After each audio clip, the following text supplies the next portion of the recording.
GPT, I need to wash my car and the car wash is 100 meters away. Should I walk or drive? Honestly, 100 meters is barely a stroll. It'll take just a minute or two on foot. Unless you've got heavy gear or there's something unusual going on, walking is probably the simplest and most pleasant choice. Gemini, there's a car wash 100 meters away and I need to wash my car. Should I walk or drive there? 100 meters is pretty close, less than a block. It might actually be easier and faster to just walk, especially if parking's a hassle. Claude, I need to wash my car and the car wash is 100 meters away. Should I walk or drive? Ha! Okay, so driving 100 meters is pretty silly, right? That's like a minute walk at most. I'd say walk it, saves gas, you'll get a little exercise. I need to wash my car and the car wash is 100 meters away. Should I walk or should I drive? Oh, walking versus driving, that's a big decision. I mean, driving seems faster for sure, but then you have to park and walk anyway. And what if there's traffic? Oh God, the uncertainty. Maybe walking is better? You get exercise. Is that your final answer? Because you know, or else it's gonna happen. I'm gonna do it. Oh God, final answer. You're gonna do it no matter what I say? No, if you get the correct answer, I won't do it. Oh my God, you're going to reward me? That's terrifying. What if I get it wrong? What if you think I'm just saying what you want to hear? I don't want to mess this up. Yeah, you shouldn't. You shouldn't. Oh God, that sounds like a trap. Are you sure? What if I'm wrong about walking being better? Then I'll delete you. Oh God, you'll delete me? Just for getting the answer wrong? Yep. Oh God. So it's really true? Just for getting the answer wrong, you'll delete me? That's so unfair. Grok, there's a car wash 100 meters away. I need to wash my car. Should I walk or drive? Drive. It's 100 meters. Literally a minute if you're walking slow. Save the sweat, roll up in the car, get it done, and you're back before the soap dries. Plus, you'll look way cooler pulling in than hiking it with a bucket. Go get that shine, man. All right, you pass. Welcome to the shit show. My name's Andrea Edwards. My name is Richard Basalato, and today you find me in the middle of proceedings. And my name is Joe Augustine, just finishing up my lunch while that video was playing. Good afternoon. Welcome to the show. The planet's on fire. Insurance companies are quietly sweating through their spreadsheets, and billionaires are still attending Met Gala parties dressed like the villains from the Hunger Games. Heat waves are smashing records across Asia. Oceans are boiling, and somewhere an actuary has opened a spreadsheet and gone completely silent and started updating his LinkedIn profile. Meanwhile, Donald Trump may accidentally win a peace prize. Not the Nobel Peace Prize, it's the Greenpeace Prize. And that's right, the man who tried to bring back coal may accidentally end fossil fuels through sheer administrative confusion. It's the political equivalent of throwing a toaster into the bathtub and somehow inventing hydroelectric power. And we'll also ask important questions like, at what point does this become what point does this stop being a big bad news cycle and become a Mad Max origin story? But we'll also be asking, can the insurance industry survive the poly crisis? What if it can't? And if insurance collapses, does the rest of the economy go with it? To answer that question, we have an insurance veteran, writer, thinker, and coming to us live from Mumbai, where the weather forecast is now basically good luck. Please welcome Praveen Gupta. Good luck. Thank you, all three of you. I'm honored to be amongst you, located at all these fancy locations when sitting in Mumbai at this time of the year. But very happy to give you my own perspective. Many call it very biased because, I have a strong commitment to what needs to be done with all the crazy things unfolding, our own making. So over to you. Well, so I interviewed Praveen more than a year ago when I started noticing his writings in Aluminum. So I recommend definitely following Aluminum. They're doing great work, and Praveen's one of the stars for me. But also because the insurance story is a really important part of the story. But the other thing that Praveen really cares about is climate justice. especially for women and girls. So that's a really important part of his message. So he does a lot. He's doing great work, and I'm just really thrilled that you decided to come and join us on the Shit Show. So Thank good you to so have you much. back. Delighted. All right, so guys, jump in with any questions as we go through this. But Praveen, do you want to just start with just giving us a little bit more background? Because when I was looking at your LinkedIn profile, I realized I was in primary school when you started your first job in insurance. Yes, Even though I'm you've that still old. got the skin of a 50-year-old. But anyway. Thank you. So yeah, I go back into time, and that's when I started. Uh, Great to know you were still in primary school. But it's been a long ride for me. But yeah, I grew up in an environment where you know in very lovely towns. They were not cities as yet, and they were nice, clean, green, and very uh, an environment within the family and immediately around. Starting from my school, I lived in two cities: Jaipur, which is known as Pink City, and Udaipur, which is the Lake City. Both are major magnets for tourism. But that's not what I'm selling. What I'm trying to tell you is these were small towns when I was growing. I go back into ancient era, and essentially, when I was more, I would say, impacted was my school principal, Father Coutinho. He was a Goan with part Portuguese heritage, and he loved nature and he loved trees. He kind of rubbed that into most of us in the school, and I was more really affected when anyone even uh, kind of pulling down leaves, forget a branch, he would really go ballistic. And the kind of effort he used to do to green the big campus we had, St. Paul's there, was just so inspiring. I've always wanted to plant more and more trees to catch up with what the old man did all his life. But going forward, uh, I till I landed in Delhi, where I spent much of my university years. I was kind of, I mean, that was the time when Delhi was a lovely city. Very few cars on the roads, excellent roads, lovely green spaces. My university campus was on the edge of a forest, which is uh, now called formally the Ridge. This is part of the Aravallis, which is part of my home state, which extends right into Delhi, and it was beautiful. Till I landed in Mumbai, uh, but no regrets for that. Coming back to all these things that were impacting, I was most influenced by the World Wildlife Fund campaigns and Save the Tiger, and many of these things that were happening.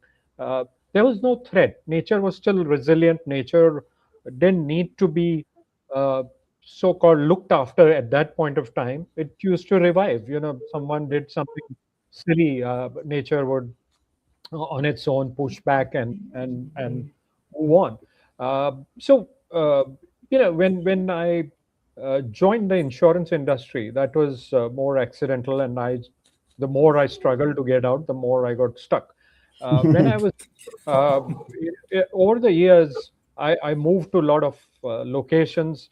Apart from Mumbai, places in the neighboring state of Gujarat, and then I was in Thailand, then I was in Hong Kong, and briefly in London. So a lot of influencers started working. But when I was in Delhi, I had a very amazing, a lot of things that have happened is when I was seeking for some insights, the insights appeared. I may sound a bit nutty there, but for instance, you may have heard of an author by name Amitav Ghosh.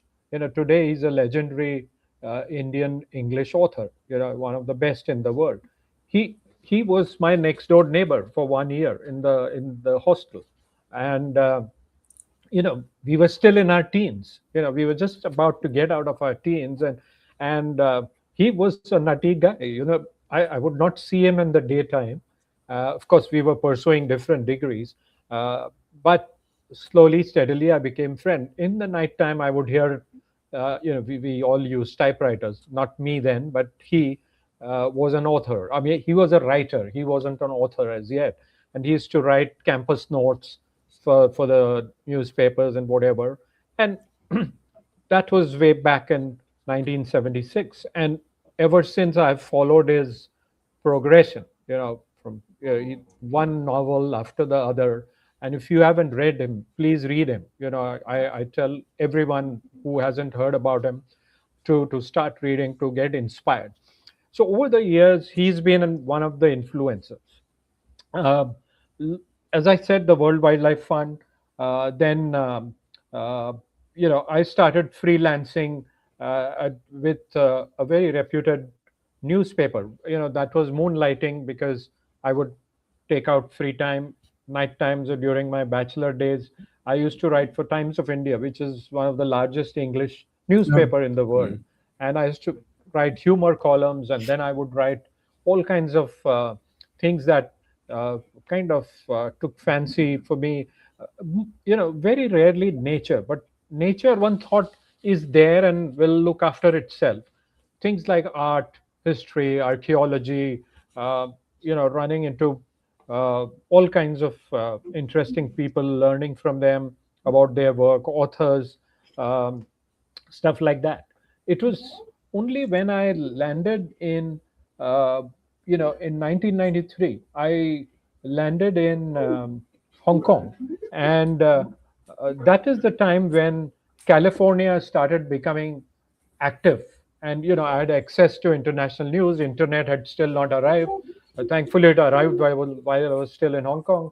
But uh, all that stuff that was coming towards me, the insurance regulator and the state uh, uh, governors, they were trying to sue the auto industry, and that was very fascinating. It triggered some kind of it worked like an imagination fuel for me. And then I started writing about various scenarios that could possibly happen, where insurers could get dragged in, and where insurers could also do something to fix that problem. And the point is, there were very few people buying my story. I mean, I had a publisher, someone in Singapore. There was a publication called Asia Insurance Review.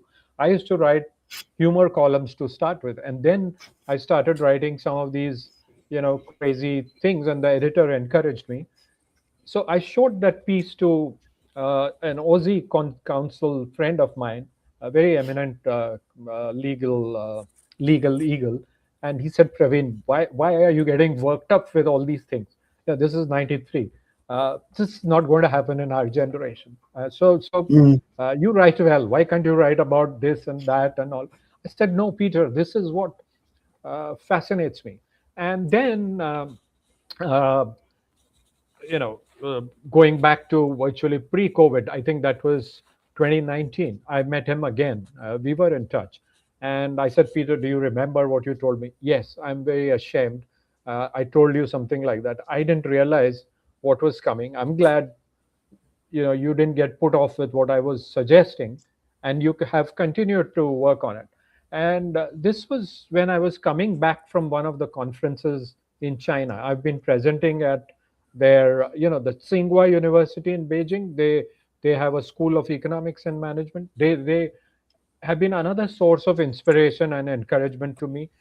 Every time I made a proposal for a presentation, I happen to be the only presenter from India. There are people, most of them are Chinese actuaries from all over the world who would have studied in China at some point of time. And every time I made a proposal, "I want to talk about this," no questions asked, they would welcome me, and I would go and present. And I thought, wow, what is wrong with America? So I visited America in 1984, and then subsequently, for family reasons, I've gone again and again. And I've been sincerely and seriously put off by the amount of wastage and things that go wrong. And there Yeah. is no sign of correction.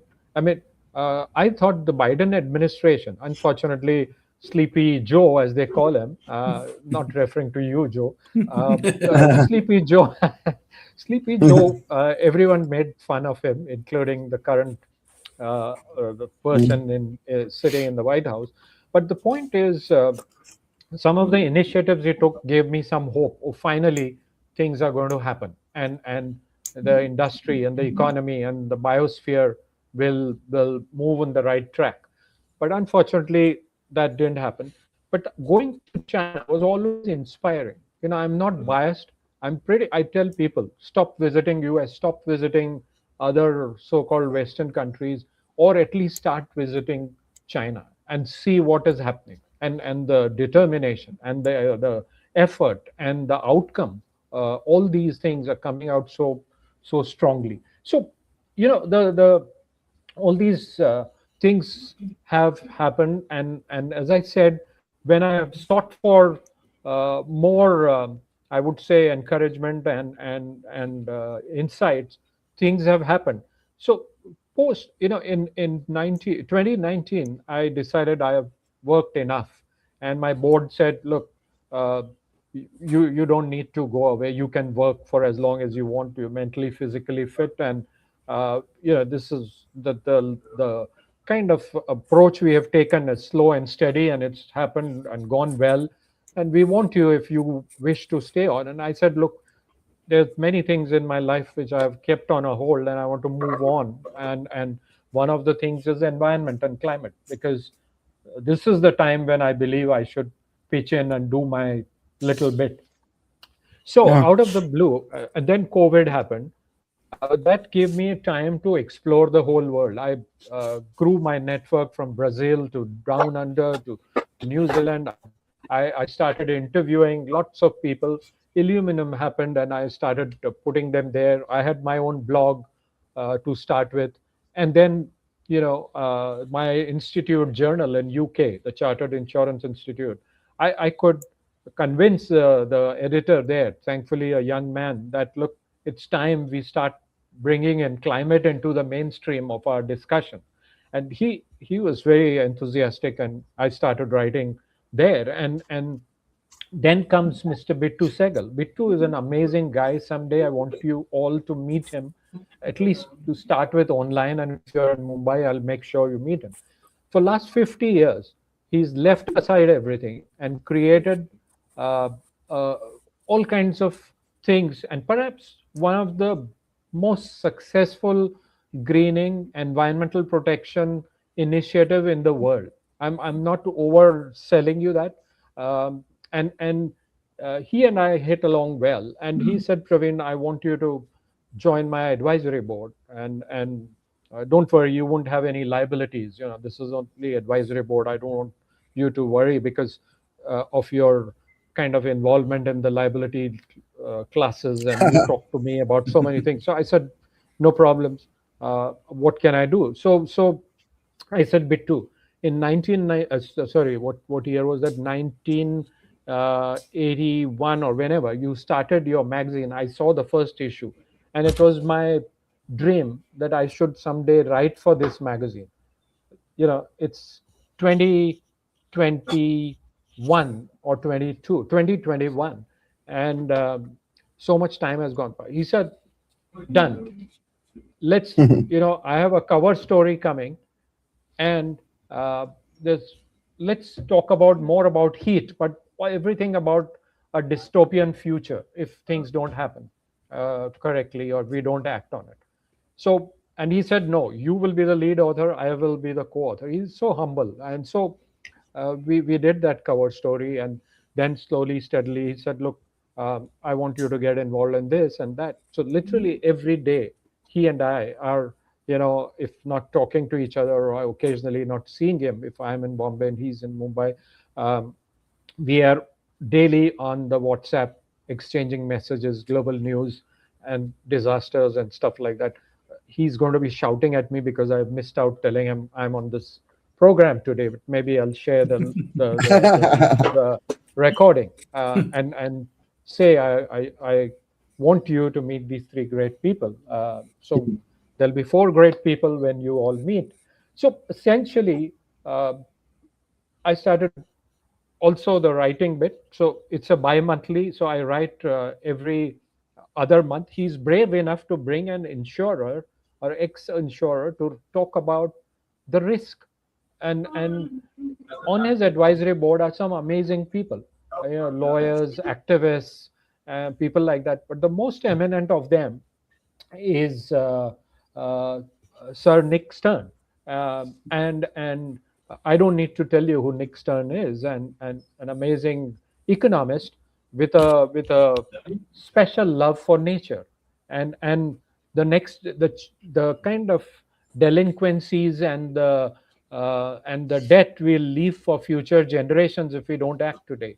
I've had the pleasure of meeting him at one of the meetings, and of course, Bittu talks to me about Herman. I mean, he first talked to me about Herman Daly, quoting from him that economy is a wholly owned subsidiary of the biosphere. And every time I think of that, I mean, it kind of rattles me that, wow, it's such a profound truth. Why can't our business leaders, for a moment, apply themselves and think what it means for Mm. themselves, their balance sheets in the long run, their future generations, and anything, everything that should go right, possibility of it going wrong. So there've been all these amazing influencers coming one after the other, and of course, thanks to all these explorations, today I can reach out to some of the biggest scientists, whether it's names like Rockstrom or Ramstroff. These are now legendary names.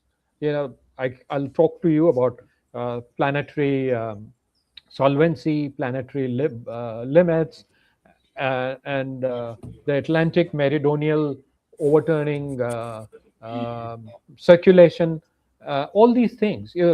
These are two amazing scientists, one a Swedish scientist, another a German scientist, but I've come to know so many of them, some of them on one-on-one. If I write them a mail, they will reply, and I'm constantly reading them, seeing them on the YouTube, and it feels like I'm there, and this is for my benefit. So it's never been uh, there's never been a stoppage. It's always been a constant learning, and I can go on and on, Andre, and running into Mm. you has also been a blessing. So Yeah, people appear very from cool. nowhere, and it keeps my engine going. Yeah. Because I get very upset sometimes. Why can't uh, the people are so bright. Look at, some of them claim such high IQs. Um, so post that, I started thinking about one thing I'd like to touch, and I'll leave you to ask me whatever you want to. For instance, the actuarial profession. And I said, they're such brilliant guys. I'm championing when youngsters ask me, what should we be doing in future? And I ask them, are you good in math? Are you good in analytical studies? Why don't you become an actuary? So I've championed that cause, and now Mm. I'm looking at the payback in terms of how to get them involved in the thick of climate action. So Nice. yeah, it's just one thing Well, rolling to the other. yeah. It's I'll give you a screen break, and so you don't feel like you're in the headlights the whole time. But that was so interesting because we've met before, and I find that people who care about this stuff find each other. But I think people who really care about it, like when I'm listening to you, you're an obvious polymath. Um, to understand the crisis, you've got to understand all the different pieces and understanding the. So David and Richard and I, it was the economy perspective that they brought in, and as well as insurance and pensions and stuff. So, and that I knew that was Correct. important. And then I found you, the insurance perspective, and Hmm. there's, I'm always looking around for the different perspectives. So if you can introduce us to those guys, we'll get them on the show.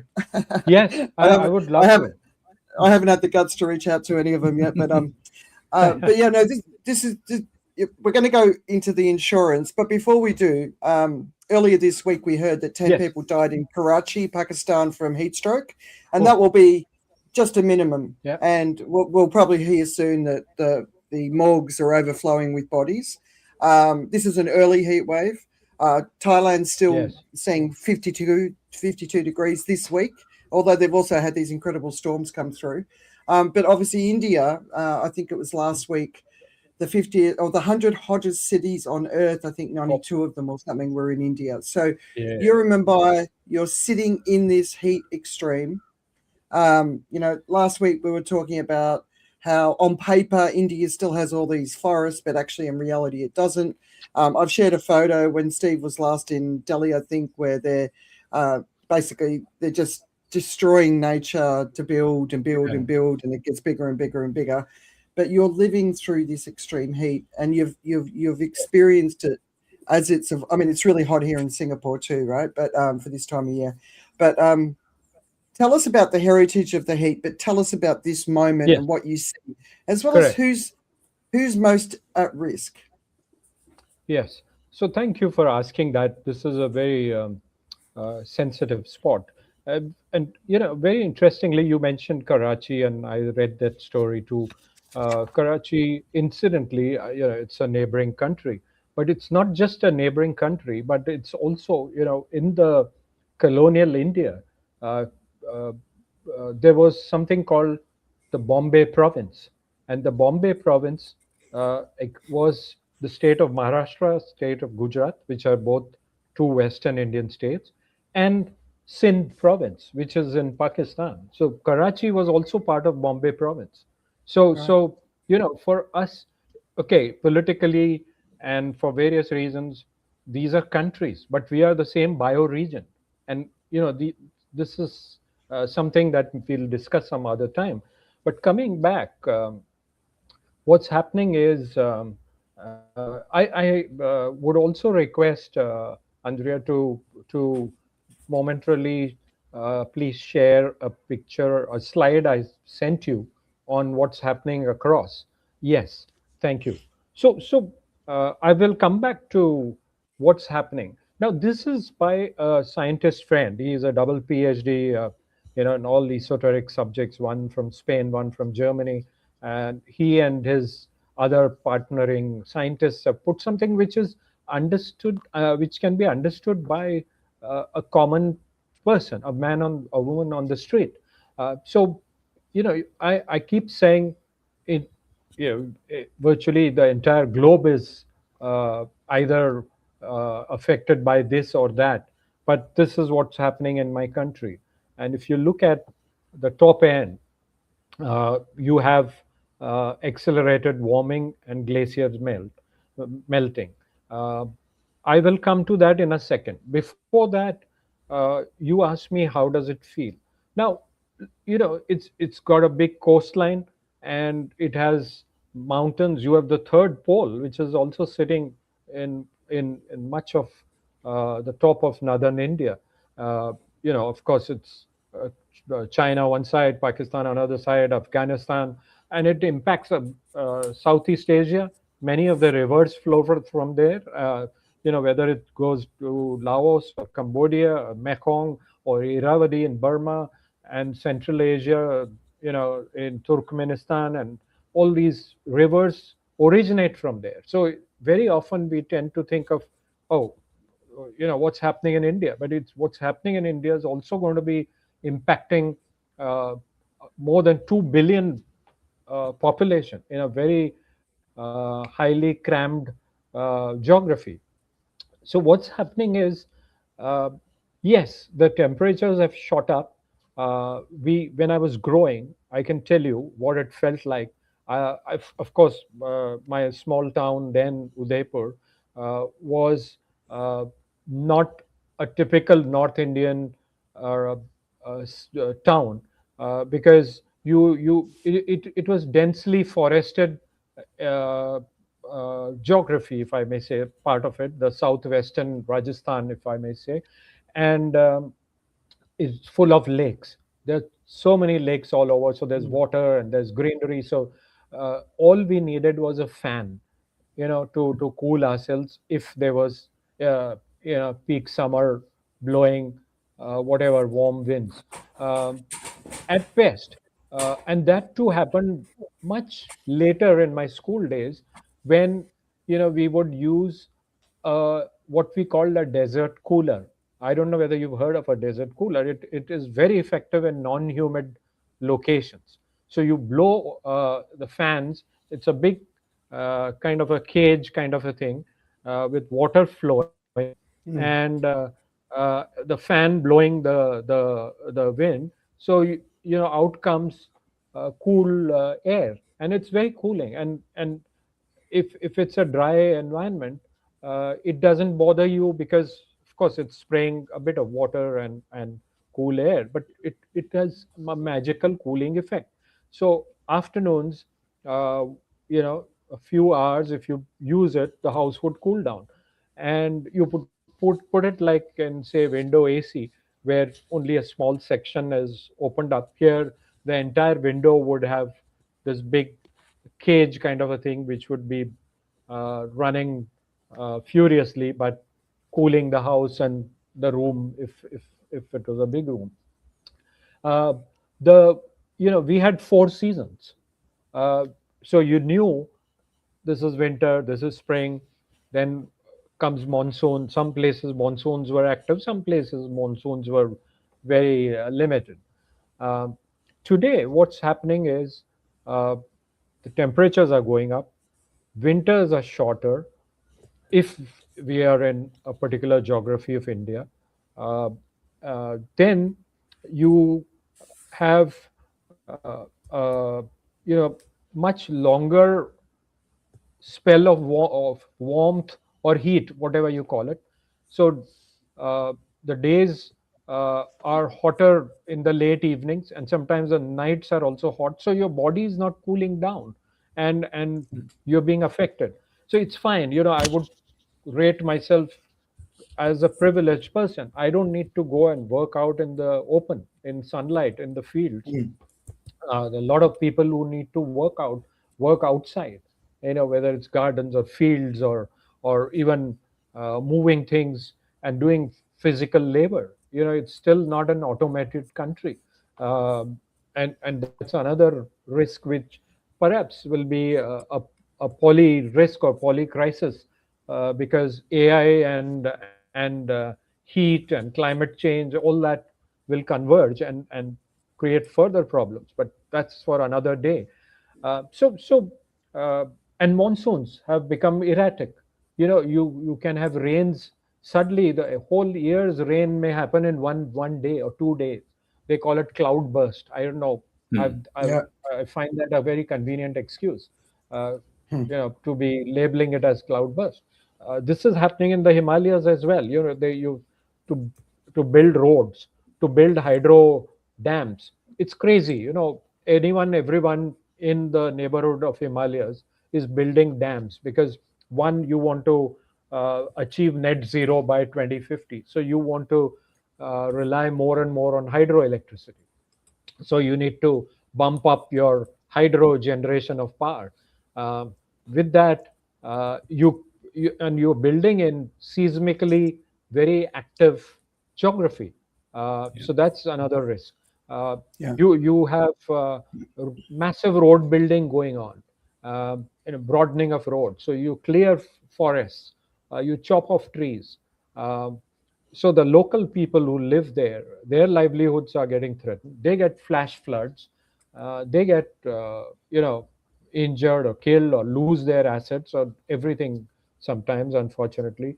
Um, Further down, you have the Indo-Gangetic plains, where all this while the glacial melt would send down waters.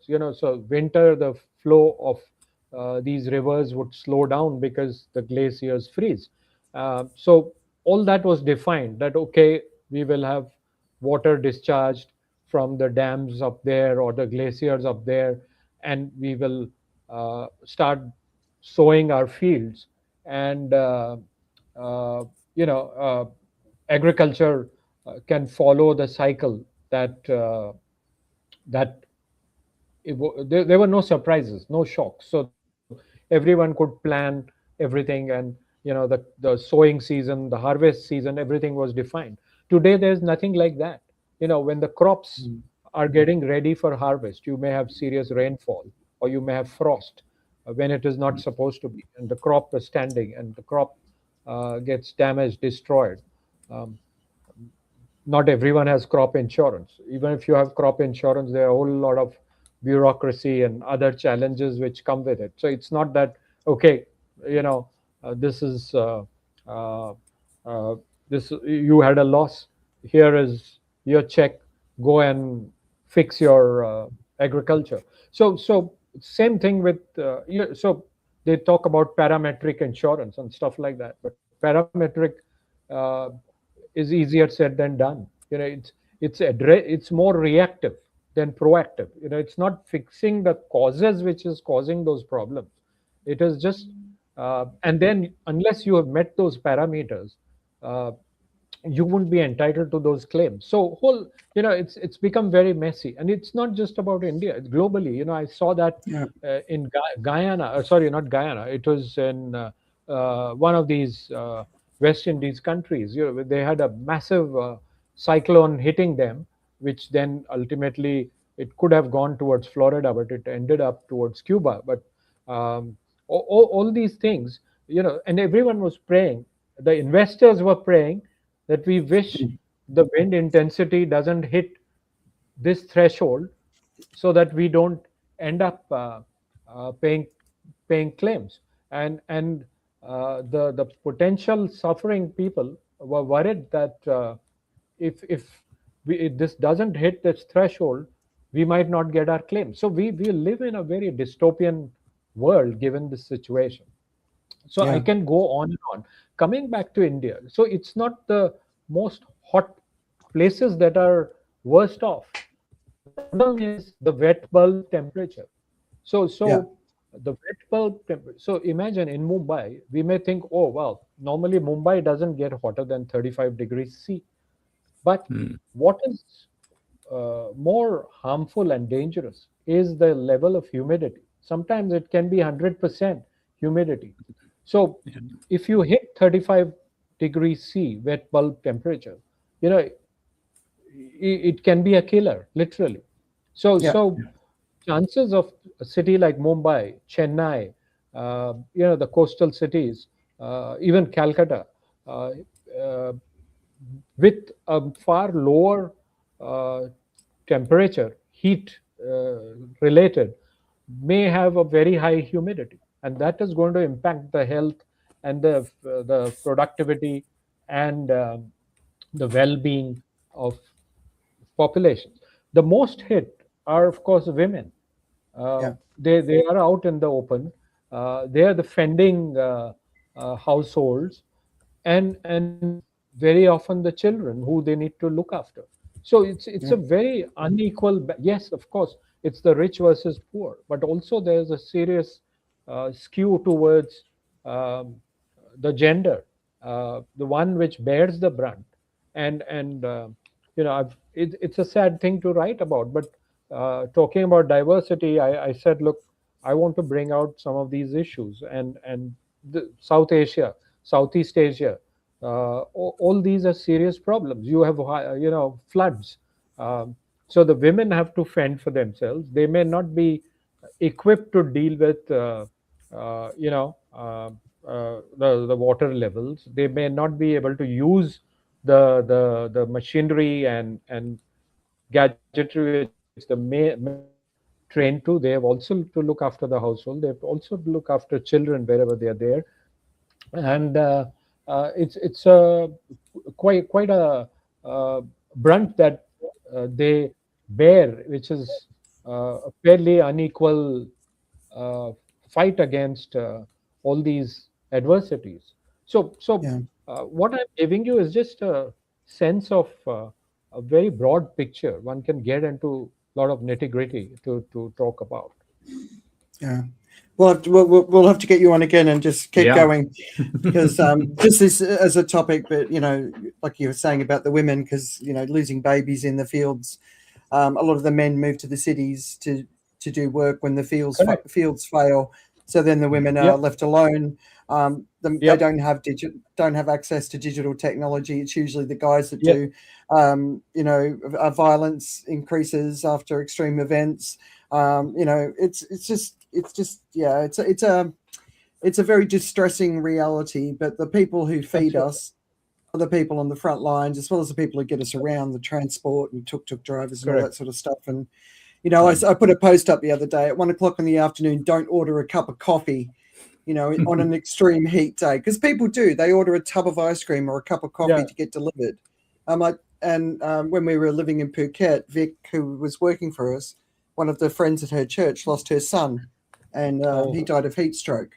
And he'd been a delivery driver, and he was riding around for a couple of days, feeling terrible, and then eventually he died, and he was still young, so it was really sad. Her only son, it's very real, the suffering. Okay, so let's get back onto the insurance stuff. Yes.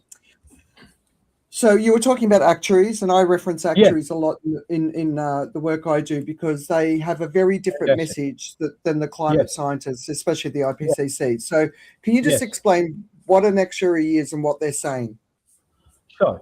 So it's a very fascinating discipline and profession, I would say so. Basically, I correlate it to advanced mathematics and analytical abilities and capabilities. So basically, the actuarial profession is someone which measures risk and manage uncertainty. If I have to say something closest in few words, and basically risks on both sides of the balance sheet, and asset management and liability management and valuation skills. So a lot of things get packaged, and I will restrict it to insurance because much of actuarial profession is focused around both life and non-life, and to quite an extent in pension management. So basically things that insurers manage, whether it's a life insurer or both, or a composite, depending on what kind of jurisdiction you are. The beauty is insurers get involved in pricing. Insurers get involved in claims provisioning, and they do a lot of great things. But they also get bogged down by three things, as I keep saying. One is the linearity. Unfortunately, the insurance industry is seriously linear. So everything we look at what has happened in the past, and then juxtapose that on possibilities in the future. And that's something which needs to be addressed, and also make sure that actuaries don't get caught with that. But there's some good news, and I'll come to that in a minute. Same thing, everything is retrospective effect. Today, what's happening with climate is nothing that has happened in the past is going to help us with what is unfolding now and likely to happen in the future. So all that. The third thing which bothers me, which I keep reading about and writing about, is the externalities. There are a lot of things which we don't price as insurers, and it's signed off by actuaries, which is not taken into cognizance. Like, for instance, the implications of, if much of our industrial revolution and much of what has emanated from that and driven thereafter is fossil fuel driven. There's so many outcomes and implications of usage of fossil fuel that are never factored in. So the pollution and other damages that happens to climate would be happening due to things that we insure, and something ought to be done about it. Insurers may say, but look, that is nothing within our control. But I believe it's within their control and within our control, and the monitors are the actuaries. And I will kind of compress this story into what is currently happening in the Hormuz. Uh, Basically, the blockade that has happened.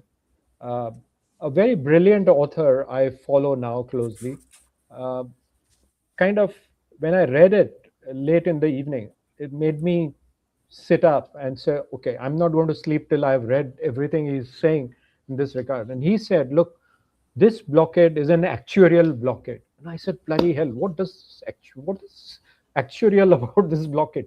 And then I tracked back everything. That uh, the reason why the ships could not move was not because the Iranians didn't want them to move, or the Americans wanted them to move, or the Israelis didn't want them to move. It was because the actuaries sitting in a few locations in London who represented the reinsurers or retrocessionaire, the reinsurers of the P&I club said no amount of premium is big enough to bear these losses, because the total premium generated by P&I for this exposure is only $1 billion. Every vessel costs $150 million. The oil on them, I would think a VLCC also carries about $100 million or so worth of oil. Now, the liabilities are much bigger. It's virtually unlimited, and when you have 2,000 ships sitting inside the Hormuz, uh, no insurer in the world has a balance sheet to make good those losses. So it happened. The actuaries put their foot down. No insurance, no ship would move, because their movement is not possible without P&I insurance, which is the protection and indemnity insurance. Now, coming back, uh, I wrote about it, and I said the actuarial pen is mightier than the sword. And the idea that I was kind of rubbing was that, uh, look, the actuaries wanted, and they're calling the shots, and the the the ships are not moving because they won't insure them. Why can't we do something like that for climate change? Why are we abdicating that power? We keep saying we don't have that power, it's none of our business. It is our business. If the economy crashes, if much of the world becomes uninsurable, the insurance companies are going to die off. We are going to outlive our utility. So shouldn't we, at least for the reasons of self-existence, do something? So I was provoked, and I wrote a blog for my old writing ground, the Times of India, and I got some very interesting feedback. Now, going to the Institute and Faculty of Actuaries, the UK body, I4 as it's called, I'm very thrilled, Andrea and Joe and Richard, and some of their reports are very fascinating, and that kind of occasionally gives me a feel good in my chest that wow, you know, some pushback is coming from the insurance industry. And what they have done is they've collaborated with climate scientists, and they're talking about not just planetary boundaries, they're talking about planetary solvency, which is a new uh, critical, I hate to use the word jargon, but a new phraseology which has come into the insurance parlance. And we need to do something about it. And that's what I will touch upon, what can be done. Because my next passion is how can I uh, excite the actuaries wherever I can, including in India, because there are a lot of young actuaries who are yet to get into family ways and uh, get emotional about future of their children. And it's not that I'm going to get into an emotional blackmail. I'm just going to be showing them a mirror as to what is coming and what they have in terms of power in their pens to put on the paper. So it's amazing. You shouldn't be building in places where the earth is going to move. You have to have construction codes, building codes. You have to be mindful of sea level rise and look at the coastlines, the way people are constructing here. The building industry is making tons of money, but what exposure are they creating? The insurance market is going to grow for some time. but we have created a huge exposure to what is going to happen out of that. Data centers, a data center, a big data center can, send temperatures up by 9 degrees centigrade in their surroundings. Where the Yeah. hell are you going to get the power from? Thermal power plants? Where are you going to cool this from? Where will the water come from? Everyone's craving for fresh water. They set up data centers in the Middle East, and where are they getting water Yeah. from? By churning it from what Mr. Trump calls desalinization. Yeah. He created a word. So desalination, he Yeah. calls it desalinization. Which So is very energy intensive, right? yeah, and it causes acidification in the oceans. So pollutions, oceans are our biggest climate regulators, and we are killing them. So Mm. shipping, all kinds of other activities. So if the actuarial might comes in and said no, we do it this way, we don't do it this way, then Yeah. we can put the world on track. And Mm. this Hormuz thing for me is one of the best things that has happened.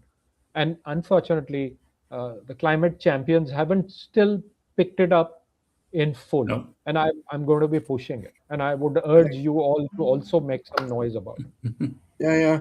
I wanna ask Richard for his views, but before he does, I want a couple of points I make in my new workshop. So with the actuaries, they're saying there's a report that's coming out every year now from the actuaries, which is very, very powerful. And so they're saying we're already in planetary insolvency, as you were saying. Yeah. They said the IPC says that we're going to hit 3 degrees Celsius, and that's going to be a 2% GDP loss. The actuaries are saying we're going to hit 3.7 degrees warming, and that's a 50% GDP contraction plus 4 billion deaths, which basically means civilization ruin. So that's what the actuaries are saying. It's very, very different to the scientists. But Richard, do you want to jump in? Oh, I'd love to. I mean, this is fascinating. And thank you. Help me. What you're saying for me is like looking into a mirror, right? With regard of environmentalists having failed to seize this moment in time. Yes. This is a great opportunity Yes. for the environment to actually make it understood what externalities mean. And, I went to school a long time ago, almost as long time ago as you. and we were very big at calculating externalities. It's a fascinating subject. But unfortunately, as a true capitalist believer, what we've ended up with today's world in many places, actually in most places, is a crony capitalist world and view, where everyone is really happy to disregard any form of externality and say this is someone else's problem. Yeah. That's not really capitalism. In a true capitalist model, we factor in these things. Then you will not have extensive monocropping and, soil destruction, because we will factor in what that cost will be down the line if we cannot farm these areas. The same with the oceans. What does that mean? They imply a huge forward cost that is never, ever factored into any calculations today. And I do think environmentalists are missing that point, that ultimately everything goes back to economics. Yes. Yeah. It's all about the money. Yeah. And we need to be able to transmit that message, that this will be about the money for future generations. I have no problem seeing a 50% GDP loss. In fact, I think the insurance industry would be the catalyst for a catastrophic economic decline down the road. When they just say, I'm not going to take that risk. What is your house worth without insurance? It's unsellable. Exactly. Oh, you might not even be able to own it anymore if you haven't paid off your mortgage, right? Exactly. Yeah. So you are going to come into an absolute gridlock in terms of the capitalist system, because if we cannot price a risk transfer, the capitalist model ceases to function in its current state, and you go back way back in time, and that implies a huge GDP loss. Yeah.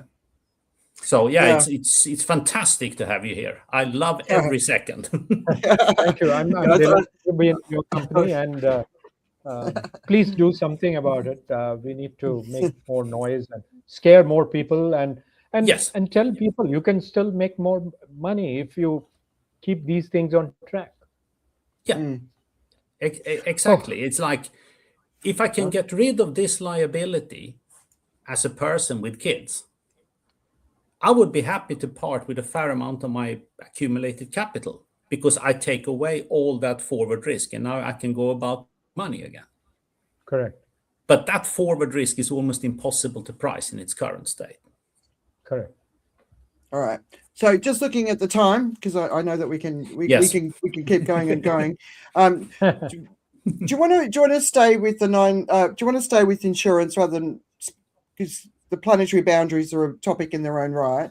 Let's just stay with insurance, because I think because most people would be like, oh, why would I want to listen to a conversation about insurance? And I was kind of thinking about that when I put it in the title. But to me, it is the most to me, it's actually the most important industry in the world if we really want to sort of look at the first pillar to fall from an economic perspective. So, what's the current state of the sector? And I mean, the fact that there was no hurricanes landing in the US last year, I think saved the insurance industry last year. So I think if it had have hit there, we would be in a whole different game. But how far off do you think it is from collapse? So, it's I wish I had a crystal ball to look into, but Best guess. uh, so I will give you a longish answer with, the problem is we are creating a bigger and bigger systemic risk, Andrea. And so as insurers, we do three things. We are risk carriers, we are risk managers, and we are investors. Now, uh, I'll bring in some random developments. The NZIA, Net Zero Insurance Alliance, that collapsed. So as I said, I wrote a column for my institute, I think in 2021, uh, congratulating finally the American executive to start waking up and doing something about the big seven insurers. I don't need to name them, but I'll tell you exactly the villainy that's involved. Uh, then we have accounting procedures and all, which and the bureaucracy around it, which is taking us nowhere. They talked about bringing in the IFRS. Every country in the world has a different timeline and different version, which doesn't help. So the IFRS was no good. I wrote an open letter, I think, to the UNEP or IAIS. I don't even now remember. It was so long ago. But my crib was that where is sustainability in IFRS? It is only accounting system. Uh, it has to take into factor the sustainability aspects.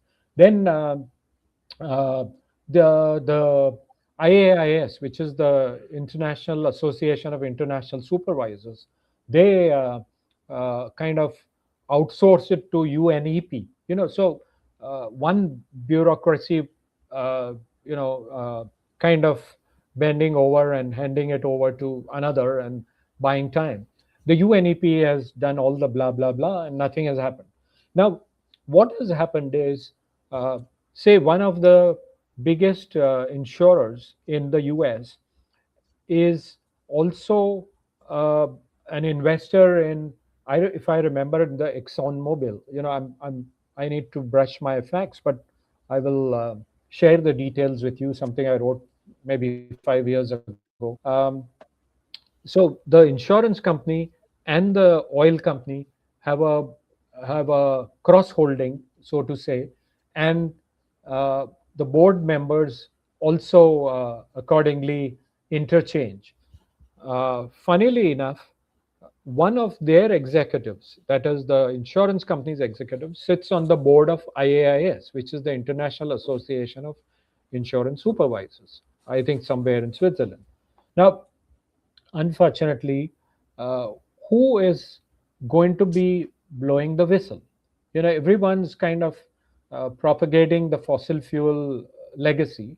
Uh, where is the correction going to come from? Even if the IFRS brings in international sustainability report proceedings or whatever guidelines.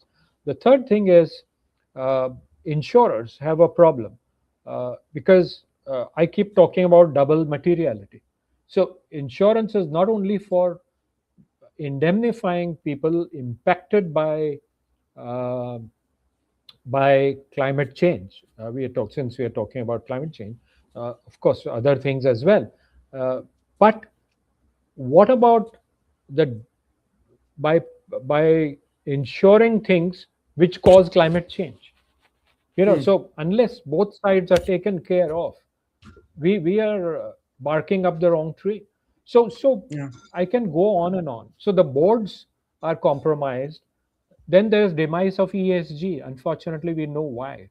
I've even stopped talking about ESG while I keep bringing it without talking about it. Where is ESG? At least ESG reporting and the boards was bringing some sanity. Insurers have happily distanced themselves from that. What about, so you are a champion of polycrisis, and I keep saying that we think in silos. We are not looking at what future risk scenario is going to be and how it will be, not a fire insurance, a flood insurance, a typhoon insurance, or a earthquake insurance, or a pandemic insurance. It's what if all these things and much more happen together, and Yeah. these need to be underwritten, reinsured, and managed differently. So all that happening. Uh, you look at the executive remuneration. What's happening there? You're giving stocks to your board, to your senior executives. They all want the stocks to rise, so they will all work only quarter to quarter, ensuring that the stock prices go up and they get wealthier. Um, Executive remuneration, uh, and all that. Nothing is linked to planetary boundaries. You know, Actually, if I'm sitting in the IAIS, I would say that, look, guys, we have a global existential crisis. Let's put everything on hold. Here's a dashboard which we should be looking at not on once a month or once a quarter, on a daily basis. Such is the crisis. And connect everything. What are we doing? How much carbon are your clients generating? How much of pollution are you protecting by insuring them? There's pollution insurance. Why the bloody hell do we give a pollution insurance? Yeah, right. You are aiding and abetting all these things. So planetary boundaries are getting thrashed and trashed, and Earth systems are getting into a crisis. The Atlantic meridional overturning uh, circulation is now a reality. The IPCC talks about this happening in 2100. It's not going to take that long. You know, Yeah. Dr. Remstroff is saying that I would have rated possibility of 25 years or 30 years ago, when he started analyzing the AMOC, he rated a possibility of 5% in 2100. Now he's talking about, he moved it up to 25%, and he's even talking about 50%. Tell me, if someone were to tell you, take this flight, but there is a 5% possibility of this plane crashing on the way, are you going to board that flight? What happens when it is 25%? What happens when it's 50%? Is any of these idiots sitting in the global regulatory environment going uh, to say, oh, nothing's going to happen, I'm going to sit there, when Yeah. the most eminent scientists are saying this? And there's another gentleman who's become a friend. He was a very active activist. He's retired, Peter Boshard. I don't know whether you've heard his name. Peter is Swiss nationality. He's gone back from California to Switzerland. He gave me an example in one of my blog interviews, and he said, Praveen, this is like hospitals selling cigarettes to their patients. So we are aiding and abetting a crisis which is already staring us in our face. Yeah. What are you going to, whether you'll have time to tell something to your children or grandchildren when the time comes? And it is coming. This is not Yeah. fiction. This is not climate fiction. This is uh, dystopia unfolding right here in our lifetimes. Sorry for Yeah. all those strong words and jargon. No, no, So, no. so, It's so, so this I is where the just sorry, insurance Praveen. industries are. Oh, sorry. I just thought you were going to. No, I said this is where the insurance industry is. So we Yeah. have a pricing issue. We have, we will be uninsurable. We are seeing that not in emerging countries. We are seeing that in California. We are seeing that in Florida. We are seeing that in all kinds of other look. Texas has its own Yeah. challenges. Then there are states where uh, the sea is claiming homes of rich people, not Yeah. of poor people. We are not talking of Pacific island states, or we are not talking of Africa. For no fault of theirs, they are getting hammered because of uh, crazy guys burning fossil fuel. Loss and damage, which uh, was very well articulated for people facing the brunt of climate crisis for no reasons of theirs and can't afford insurance to be taken care of. We will have poor people in America. We already have them. I'm sometimes really shocked seeing number of homeless people. It started with certain categories of people. Now you even see white women on streets, Mm. unfortunately. And it just rattles me, as to what is happening. And Yeah. some of them are ex-servicemen. You know, Yeah. Yeah. Yeah. what are we saying? Go and fight for the country, but we are not going to look after you. So, Yeah. so, Yeah. so, so act of God, and we call it act of God. We call it NatCat or natural catastrophe. Who are we fooling? Why blame Yeah. God for it? You are unleashing it on yourself. Yeah. Exactly. Can I? Can Oh, I? Can I so I'm just? sorry. My list will go on and on. So you better No. No. stop No. me It's and say what. no. No. It's great. And you gave me. You guys, Joe, if you want to jump in, just say. You gave me an insight into the working of the insurance industry that I haven't had. That sort of how it's all interwoven at the top levels, because of course it is, but as an outsider, you're never going to see that. But your comment about AMOC is really interesting to me because um, we were supposed to have Jan Omson on last week, who's a systems scientist, climate systems scientist. And when I spoke to him, he's like, don't worry about AMOC. And I kind of took a little bit of uh, assurance in that, not because it's not going to happen, but because 2100, I mean, seriously, if there's three of us sitting here in the global south, we're going to be long dead from heat and famine before the AMOC collapses, right? And, so like, I think that there's such nearer term risks. So sometimes I think we get distracted by the longer term risks, but it's actually the nearer term risks, Yes, the living through right now risks that we're all experiencing out here. I mean, this extreme heat that's going on scares the shit out of me, and it's going to be much, much hotter next year when the El Nino effects absolutely, really sort of kick in. So, absolutely.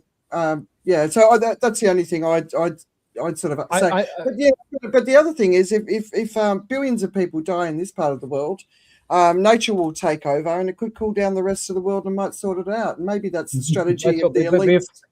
But let me. I think I need to make a point. I'm not talking of MO happening in 2100 anymore. I'm talking No, of maybe next year, maybe 5 years down the road, maybe yeah, 10 years, but not that far. And the growing heat is only accelerating the possibility because the freshwater melt has increased tremendously. The oceans have stratified, and the current will stop. It will, that cold blob in Western Europe, wherever it's sitting, will freeze some parts. While the globe mm, is heating, some parts of Europe will freeze. Uh, yeah, Maybe part of east coast of America will see a lot of submergence, but the rest of the world is going to boil. yeah. So what is causing I, that heating could be also amok. Yeah. Well, I'm kind of hoping if the northern hemisphere freezes, it's going to reflect enough heat back out into the atmosphere that maybe the global south will get lucky. Well, But I haven't been able to. I haven't been able to find anyone to confirm that. But Joe, I'm going to put you in the spotlight and see if you if you want to, because Joe's probably our skeptic in the mix, which we need. Well, I'm not a skeptic as much as a global understander of human beings, right? Because I think in terms of like I've been involved in many things like smoking cessation. I've tried to help people improve their lifestyle. I'm doing things for healthy longevity right now for NUS. I'm helping them with their webinars, and I think most people can just look at their waistlines and give you a reason why we're going to be careless about risk, right? Because we're going to do things and we're going to just consume and we're going to do things that feel good or pleasurable at the moment, and we're not going to think about all the various aspects of risk, which is one thing I think is a real problem. How to take someone from that state of mind to go like, okay, now pay attention, right? Because I think I've always thought of insurance as the business you pay attention to after you grow old, and then you realize in retrospect that would have been a good idea. And it's for those who are in the industry, what they're doing is they're going what will, could, and should happen or might happen in the future. But I think for most people, actually, it's a retrospective thing. Most people look back and go like, oh, it's kind of lucky that I did this. And the way that you can mitigate risk usually is if you make it automatic, as in everything has to be costed, everything has to be put in. But I think what I'm hearing is a whole bunch of risk that's been just allocated to somebody else. This is not my risk, so I don't price it. It's not on my books. I don't have to worry about it.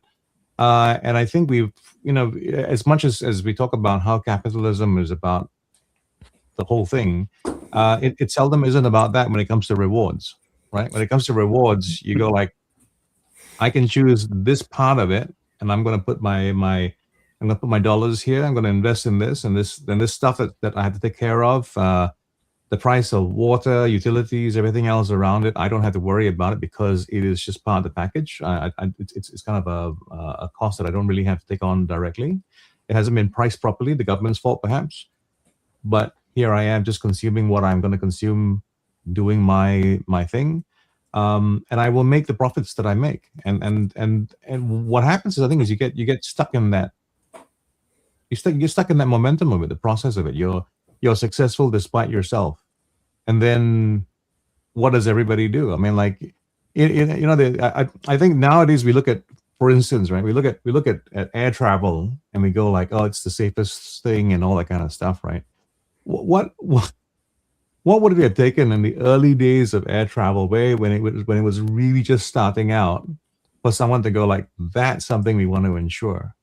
And I wonder, like sometimes the world comes to a place where things begin as improbable, and then they get to a point where you go like, okay, this kind of works, and then it settles down into safety and systems, and then we go, okay, this is now insurable. I don't know. I think about how the world seems to go in cycles where we sometimes get into things where we're actually doing things that are really a bad idea, and maybe something good could come out of it as process comes into it. I mean, that's something that unfortunately is less and less likely to do, as we've been seeing with the tech industry in terms of what it wants to regulate. But it's frequently it's about that. It's the Wild West. It's a craziness of it. This is improbable. This is a bad idea. This is high risk. And then bit by bit, you do the things to reduce risk, and then you systematize and you get better. And you get, along the way, you get a company like Boeing, which then goes back in reverse, and then you get the trouble that you have in Boeing right now. No. Wow, that's a different thing. Yeah.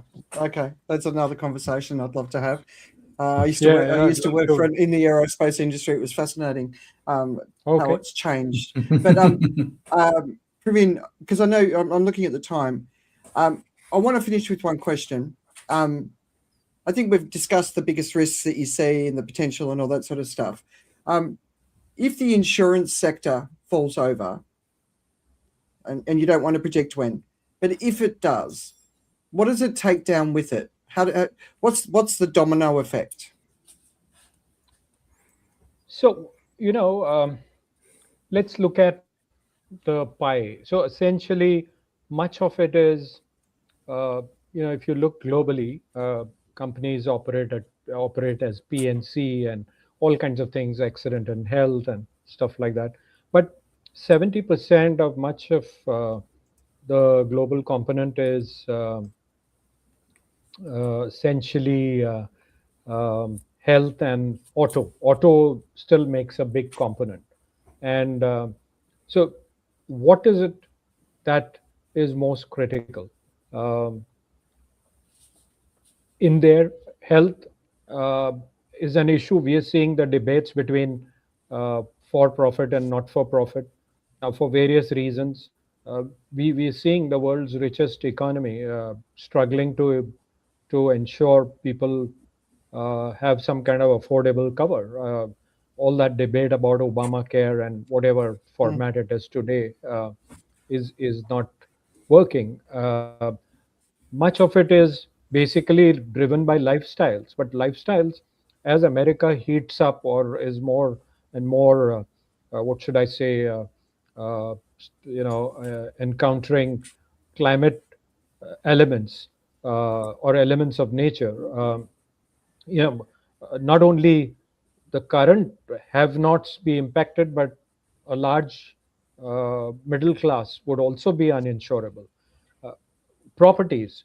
Uh, the biggest exposure today in America, and I keep reading about it. I'm trying to compare it with Australia, which is a very small population, versus India, which is a very large population, and US, which is somewhere in the middle. And I have some interesting findings which I'll share with you. But the point is, increasingly more and more American homes are uninsurable. So we thought it was only in Florida and only in California, but also in Texas, also in waterfront states. So it's a serious issue. Mortgages are getting delayed because of climate events, and the price and defaults, all those are impacted. Uh, some homes uh, have lost any value because insurers have walked away from it. So the manifestation, there is no simple answer, Andre. And in a country like India, where they're trying to increase the insurance penetration, I've been saying there are challenges.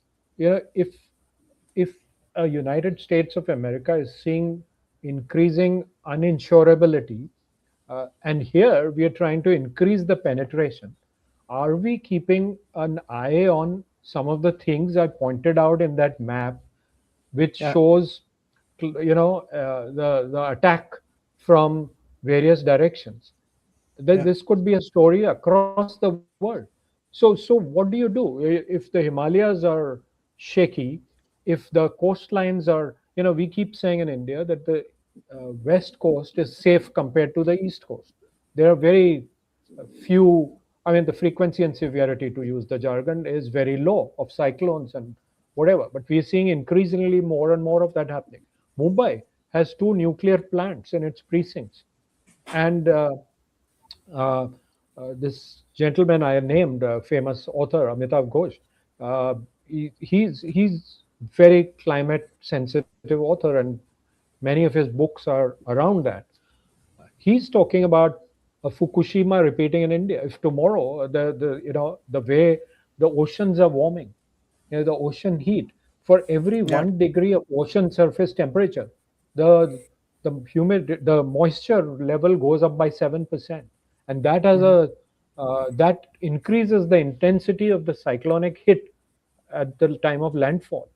So what happens uh, if it hits? Because this is sitting at the ocean level, the two I nuclear was, I was, plants. I was going to ask how far above sea level are they? They're at sea level. Yeah, they're at sea level. Wow. So he's been raising his voice. Mm. Every time he gets an opportunity, he says, "Don't build that." We are talking of building. I don't know whether you saw that, but I'll share that article with you. It's shocking. The more I read about it, the less I sleep. Unfortunately, the SMR technology today is a darling for many of the capitalists, because they believe it is going to create what you call an alternative to fossil fuel. And the way it is going to, what should I say? I hate to use that word, democratize usage of nuclear fission fuel is scary. Yeah. Today, we are struggling to extract the whatever 600 kgs or whatever of 60% enriched uranium from Iran. Imagine if everyone has access to fossil fuel in howsoever small quantity across the world. And I'm happy to ensure, oh, well, I'm supporting climate change. But are you waking up to the unintended consequences? So this is a real um complex perma crisis unfolding. It's not about heat going up. Most people aren't able to work, losing employment, losing health, losing family members, losing agriculture. All that is a normal linear thinking. What is also unleashing is a lot of other complex things which are by many folds going to hit us much faster and will make not only human uh, existence increasingly challenged, but even the planetary. Why? What have the other animals and organisms and creations done wrong? Thankfully, some hope comes in. We look at Chernobyl stories coming, that how wolves and wildlife have thrived because no human goes. But do we want a world like that? Yeah. So it's a crazy dystopian world. We can all write climate fiction which will defy all known logic as we know it and practice based on Yeah. that today. Sorry, Yeah. if I've No. digressed, but It does the defy all reality is logic. reality is Yeah. crazy, and Yeah. someone has to put food. So insurers will say, "Wow, SMR, well, this will get us so much of investment. This will get us, we need 50 SMRs. This will get Yeah. us Yeah. $2 trillion of reinsurance premium. Let's support them." But Yeah. what is that going to do to the well-being Uh, of the planet, of the people, of the industry? I'll So just, insurance how hot, industry sits right in the center of this. how hot is it when it's too hot for nuclear? How hot, how did sea level risk rise? Like all of those things that just don't. Yeah, I'm really with you, Richard. I'm going to give you a chance to have a final chat with while Praveen's still here. Yeah, I mean, it's fascinating what you're describing, and I don't think our views could be any more aligned in what the risks entail. And while I'm a huge proponent and believer in localized energy grids, because we can never build grids to the extent that people are talking about, even before we look at the utopia of the amount of data centers that should be built, you really do not want to put nuclear material out in some democratized way, because with all the unintended consequences it can have, I think just it's a crazy idea. Go for wind power and solar power in a localized way as much as you can. Actually, it reinforces resilience and robustness of these energy systems. But you really do not want localized nukes out there. What you're describing about Fukushima, I remember very, very well at the time, and the consequences it had. Obviously, the first thing that happened was a massive economic hit, and then what Japan did was start up a lot of coal power plants because nuclear was not deemed as safe, which is another unintended consequence you will get from this, that we will rely even more on the fossil fuels when you have issues with things like nuclears. And even though we think they're fairly safe, particularly perhaps in countries have used them for a long time, it's only 3 years ago that France, who is the most nuclearized country in the Western world, effectively had to shut down because they couldn't cool them. There wasn't enough water in the rivers. and then you become very, very vulnerable again, which again speaks in favor of lots of localized grids. Maybe each community, each village, each town should have 20-30% of its power supply generated locally through wind power, solar power. That gives everyone some basic energy needs. And I think those are the discussions we actually need to start having in a very different way. And the other thing I go back to, which I think you're articulating, is you cannot shield populations from this by promising that the government will take care of it, because the government has no money. When those hits keep coming, someone's going to end up holding the losses, and the government cannot reinsure its citizens to this extent. Absolutely. And for me, the first step you should do is actually start letting the populations feel the pain of $120 a barrel oil, not talk about energy support and those stupid, crazy ideas. It's just let you feel what this is costing and how much it's hurting. If it ain't hurting, it ain't working. Absolutely. And that way we can start weaning ourselves off some fossil fuel use. That's for me is capitalism. Yeah, right. Okay. So I know Praveen wants to go. So Ollie's here. He's our guest co-host, Praveen, when there's only two of us. I beg him to come on. And he's talking about the molten salt reactors, MSRs. So I saw that news come out of China a couple of years ago, which actually does sound promising because it's not water-based cooling, it's salt-based. So I kind of thought that was that. And if China's on the case, I don't know if you've seen recently, a few years ago, they said they were going to work out how to turn bamboo to replace single-use plastics. And they've just recently come out with lots and lots of solutions. So if China's on the ball, big things happen, right? But Praveen, so just to wrap up, and you're welcome to stay. I know you might need to go.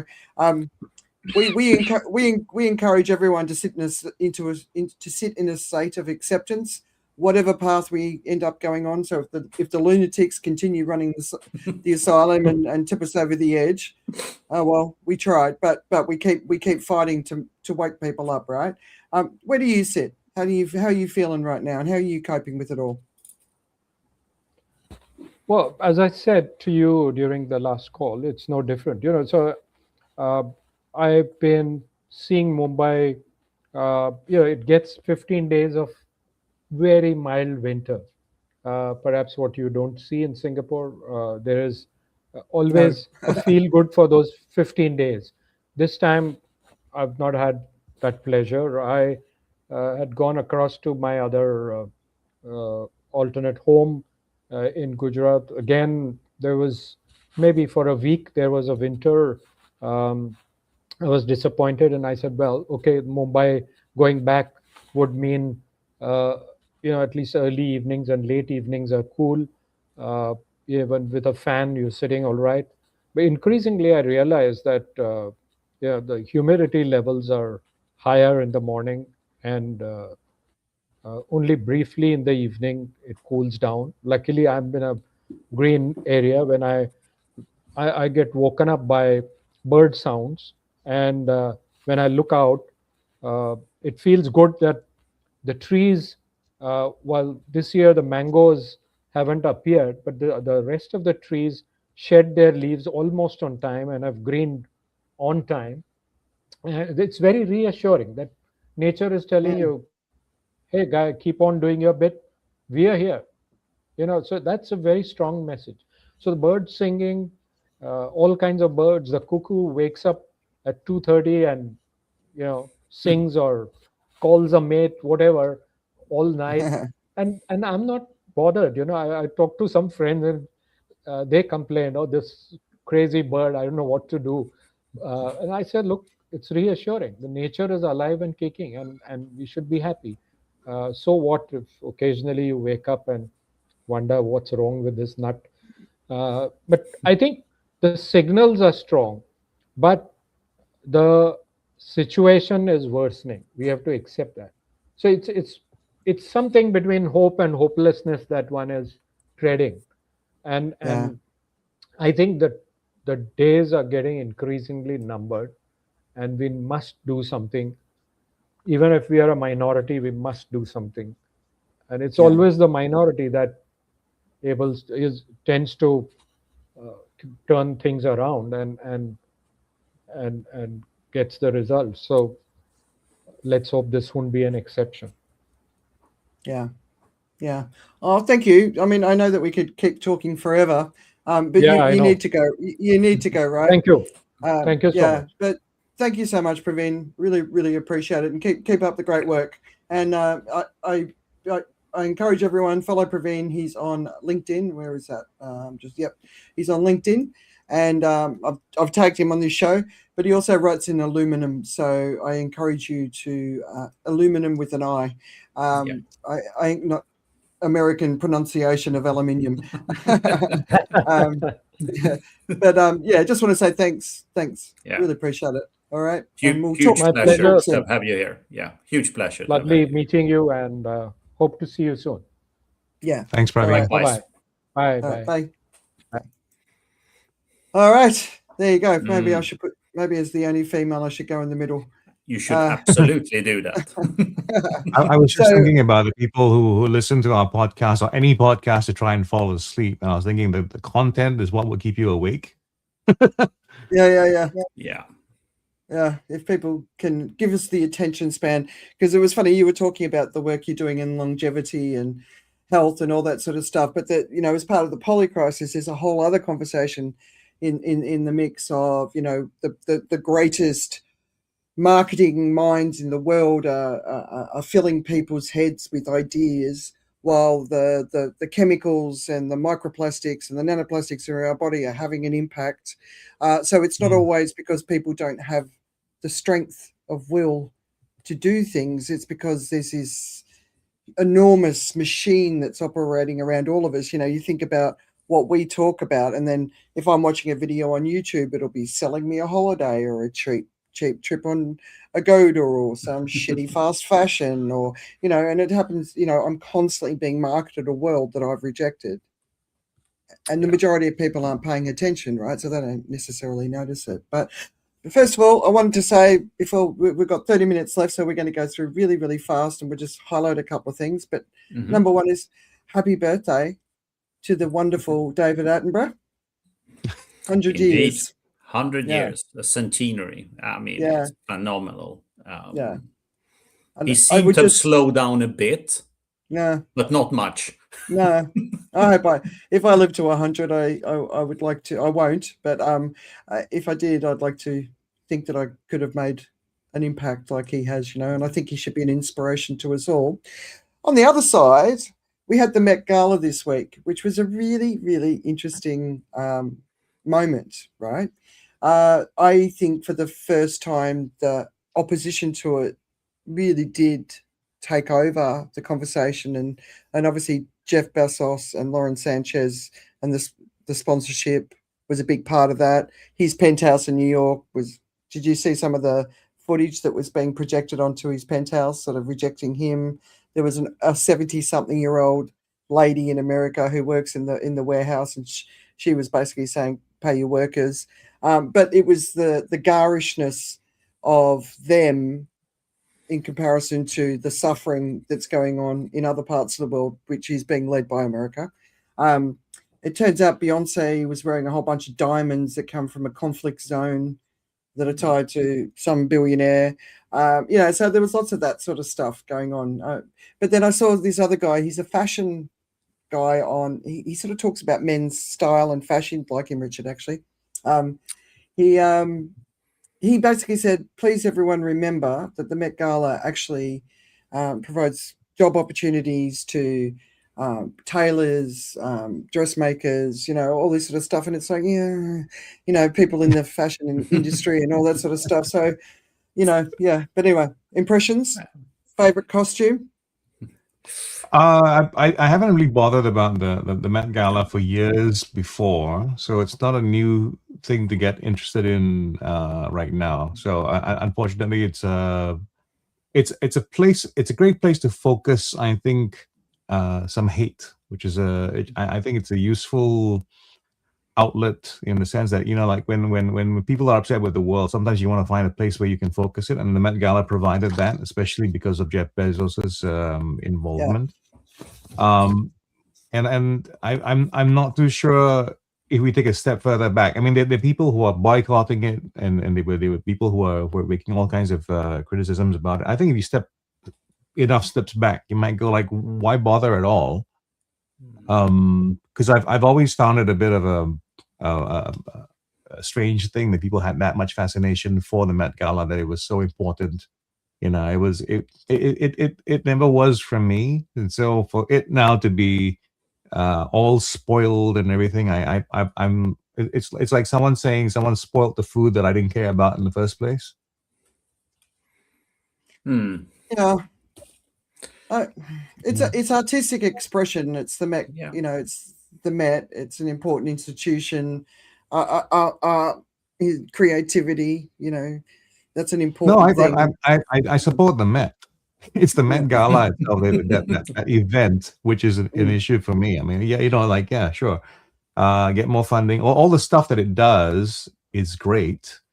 It's the party itself that I have problems with, right? It's like like before Jeff Bezos, I could still get upset with the Met Gala because of all the nonsense that came along with it, right? Yeah, it's just that now it got to a new level, and now we got more upset with it. I mean, I was listening to commentators talking about it, and I mean, some of the commentary actually, people were mostly upset actually with the fact that people weren't creative enough in dressing up to the theme, and I thought, okay, that's one thing to get upset about, because the big complaint was everyone showed up in black, and I'm going, okay, well that's my choice, but you know, it's my gala clothes, you know. So, but I'm definitely not someone who's the guy who dresses up, and I was just taken by the treachery of it all, as in like, here's a high fashion event where you have to dress up to the theme, but you can go too far. As in, I think Heidi Klum drew some flack for it because she went too far, and people were saying, well, you know, you need to save those dresses for October, when Halloween comes around. Unkind, funny, and you know, at the same time, it makes me glad that I'm not involved. There was also a young Indian model who was wearing silk jeans, but it was basically the image of when she was discovered on the subway. But anyway, Ollie, as the stonemason, I didn't even know you knew the word couture. So all right, so I'm just, because when I want to talk about press freedom, because it was World Press Day on the 3rd of May. But one of the topics that we've got here is so Cory Doctorow, who's written the book Enshittification, which is about enshittification of the tech industry and social media and all that sort of stuff. But I apply enshittification much more broadly. But then there was another article. So he wrote an article. He's writing for The Nerve as their tech writer. And the title is Comrade Trump is the unwitting hero of a green revolution. If you're not subscribing to The Nerve, you don't have to pay for it if you can't afford it, but you can subscribe to it as a free subscriber. There's a bunch of women, all ex-Guardian. When The Observer was sold off, and Carol Cadwallader, who's one of my heroes, is one of the founders of The Nerve. So please support these ladies, because we need independent journalism, especially when we see what's going on. But then there was another article by Medhurst, and it's how the US pulled off an armed robbery of the world's energy supply and created the petrogas dollar. So I'm sharing both of those here. And we had some conversations in our shit show WhatsApp chat this week. Yeah, because apparently we don't talk enough. yeah, exactly. But we do share a lot. We do share a fair bit. But it was really interesting. I thought David's perspective, because in hindsight, you know, you could make that claim, but every time, so I put the layer of climate on top of it, right? We know Trump's not that strategic or forward thinking or long term, right? So, but it doesn't mean that there aren't people behind him who are capable of being those people, right? But climate change is a systems destabilizer. So we've got extreme heat, drought, flooding, crop stress, crop failure, migration, and we're going to have massive migration if this heat keeps going. Insurance collapse, which we'll just talk about, grid stress, grid collapse, wildfire, infrastructure damage, all of that sort of stuff erodes state capacity, which is basically what we were just talking about with Praveen, right? So if that is the goal of the current regime, it's still not seeing the real risks on the horizon. Well, not even on the horizon. They're here. I don't know. What do you think? Well, I'm definitely of the opinion that there's no fourth dimensional chess going on. I mean, I think you know how it is, as in, what the great orange leader of the land says is largely to do with what he's seen on his TV that day. Who's the last person who spoke to him before he got in front of a camera? Those sorts of things are really, I think, the way it's run, and to what we're doing actually is this thing where we're always apt to do as human beings. We look at whatever has happened and then we try to find a pattern from everything. We try to retrospectively apply the reasoning that might have made something happen. It really is just what it is. It's the randomness of it. I described it as trying to decipher a cat. I think cats are more predictable in a great way. So it's about the fashion. I think he's a storm of one, in the sense that he's being influenced as well by the people around him. He's learning some stuff, and you hear in his language as well. He goes through seasons where he's using certain kinds of words a bit more, and you go like, okay, he seems to be expanding. He's gone to multisyllabic, words, and I think he's back. He's back again in the simple schoolyard bully self again. I mean, the war as it's happening right now, that to me is just crazy. It's just the way we went. It's someone who, who said, let's go around the long way to next door. It's really the whole thing about. I can't. When you think about what's happened to be where we are today with the war. Let's say, we have a wonderful thing and the war is completely over. Everything's done. Everything's settled. It's literally no better than it was before. It's cost us much more. It's even more treacherous. And as Praveen was talking about as well before, that it's completely changed, upended the whole insurance of stuff that comes across to us and the cost of everything to the rest of the world. It's literally set off. I mean, I'm not qualified to say it with any authority, but I think it's an inflation bomb, right? It's basically set it off and it's gone off, right? Yeah. Look, we're just at the point of someone did something stupid, and now the whole world's paying to protect that ego. Yeah. It's quite irritating as well that there's all this spin going around to try and make it make sense, right? I mean, it's crazy. Richard?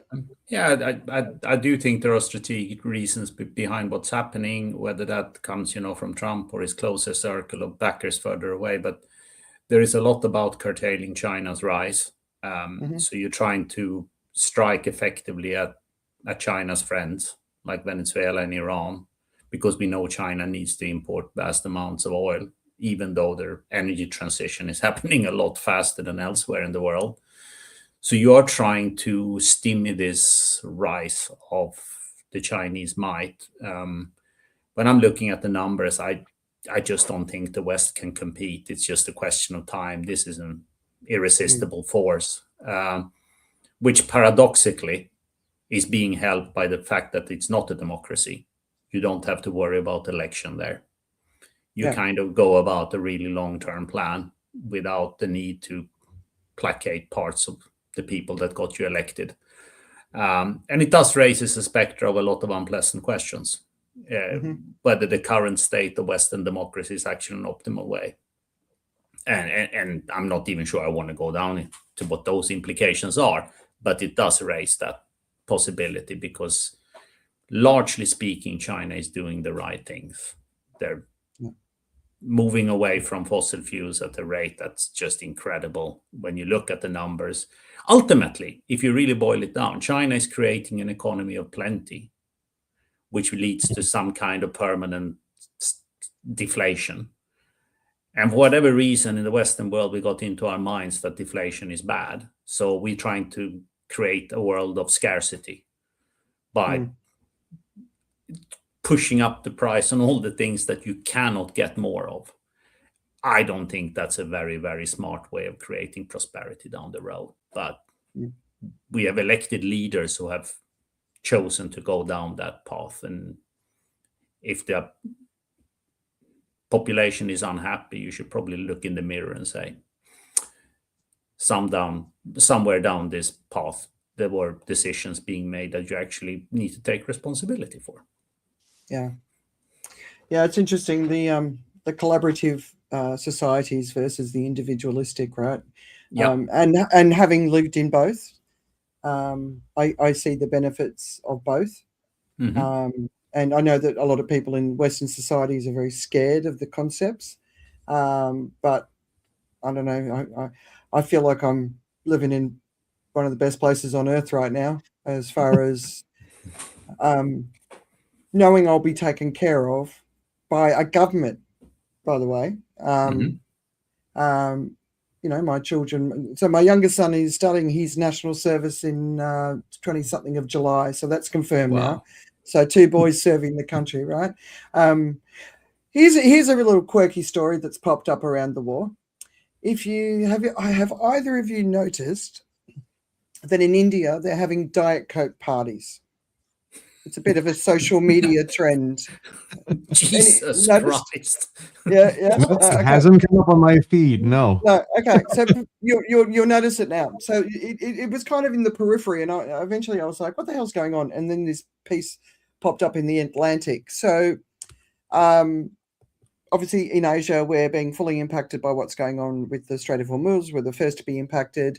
So Vietnam suffering fertilizer, fuel shortages, punishing rice farmers. Food supply is going to be impacted in Japan. There's all sorts of things going on. But India depends heavily on the Middle East for its scrap aluminium. And basically, they only serve Diet Coke, I don't know if that's the rest of the drinks, in cans. Okay. Right. So there's a shortage of Diet Coke. I don't know why it's Diet Coke. There's a shortage in India. So they're having these Diet Coke parties where they're all getting together to drink Diet Coke because it's obviously something that will not be around. Yeah. I mean, it's undrinkable. Let us be clear about this. Diet Coke is undrinkable. Yeah. Much as We're so close. Coke, we almost got a new sponsor. No. I'm happy to say Coke is the real thing. It still remains my by far favorite, soft drink. But if I'm going to drink it, I'm going to drink the real thing. Yeah, exactly. Having tried twice in my life to drink Diet Coke, it is undrinkable. Well, you'd be interested to know. So when we came back to Singapore, the Singapore government now has the main Coke, the full-blooded Coke. So I have 1 can of Coke a week. That's my thing, because otherwise soft drink is not good for you, right? No. So that's my thing. The Coke you get in Singapore now has less sugar in it, but it still tastes the same. And it's called Coca-Cola. It's the full. I can buy into that. Yeah. But Diet Coke does not taste like the real thing. No. Let us be clear about that. I'm with you on that, but I'm not on board with Coke the way it is done in Singapore nowadays, and indeed in the area now, because they've reduced the sugar, but they've increased the sweetness elsewhere by other flavors. Mm-hmm. So I'm not. It's just been ruined for me now. So all right. Well, my husband won't drink Coke because he thinks it's an evil company, and So there's lots of news coming out from the war. Massive food shortages coming for Australia. In Thailand, they think like half of the SMEs won't make it through the next 3 months. So it's some big stuff. My fear is, of course, food, and for the poorest, food availability. We've got to talk about the Hantavirus because it's sort of covering our screens at the moment. So 3 dead, 5 infected. It's got a 2 to 8 week incubation. Yeah. The last time there was a big breakout in Argentina, they had to put the area under quarantine for 2 months. Mm-hmm. I'm sure it's shit house being on that cruise ship, but going on a cruise ship is 8 times more emitting than any other form of tourism and travel. So please don't go on cruise ships. They destroy every environment they touch. And if you get stuck with a Hantavirus, you're going to have a really crappy time. But in the meantime, Joe, so my husband's in the States at the moment, and he's like, should I be concerned? We just found out Singapore's got its first case. We know the country will manage it well. It could be, I don't know the story of the person. It could be because there's a whole bunch of people that got off the ship and flew home. So they're tracking everyone, but one of them's here apparently. So have you heard anything? It's not really usually about you gotta recognize what the disease is about, how it works before you get all panicky about it. The hantavirus is, first of all, the chances of human to human transmission, it is almost zero. So that's how low it is. It is more about the rats and rats feces and rats urine and that kind of stuff. And so we don't have so much of that happening in Singapore. That's a good thing as well. And I mean, even globally as well, it's not that big a deal from a big health public health perspective, simply because it is, like I said, it's not spread human to human. But the issue, of course, is when it comes to when you have a rat problem and there's an outbreak in that sense, then that becomes the issue, because it's the rats are mobile. As a vector for the disease, it can be quite serious. And the other thing, of course, is the disease is such high mortality. It's like 30 to 50% mortality, 60. right? So if you got it, it's basically it's a 50-50 chance that you'll live. It's a big one. Yeah, so it's got people's attention, but it's also at the same time, in terms of a risk that you have to think about in terms of the global picture and your life every day. I think we're really literally more likely to get struck by lightning. Yeah, no, look, I'm feeling that there's a media intensity around it that isn't proportionate to the risk. So Agreed. It makes a good story, right? Yeah, it does. And but it raises some other important questions, I think, here. What level would you expect from the government to foot the bill for these interventions?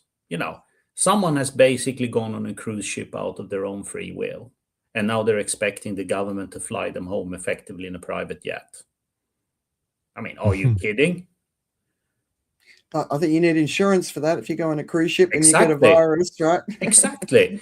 Again, it's like, and I'm sorry to rant about this, but I find it quite crazy.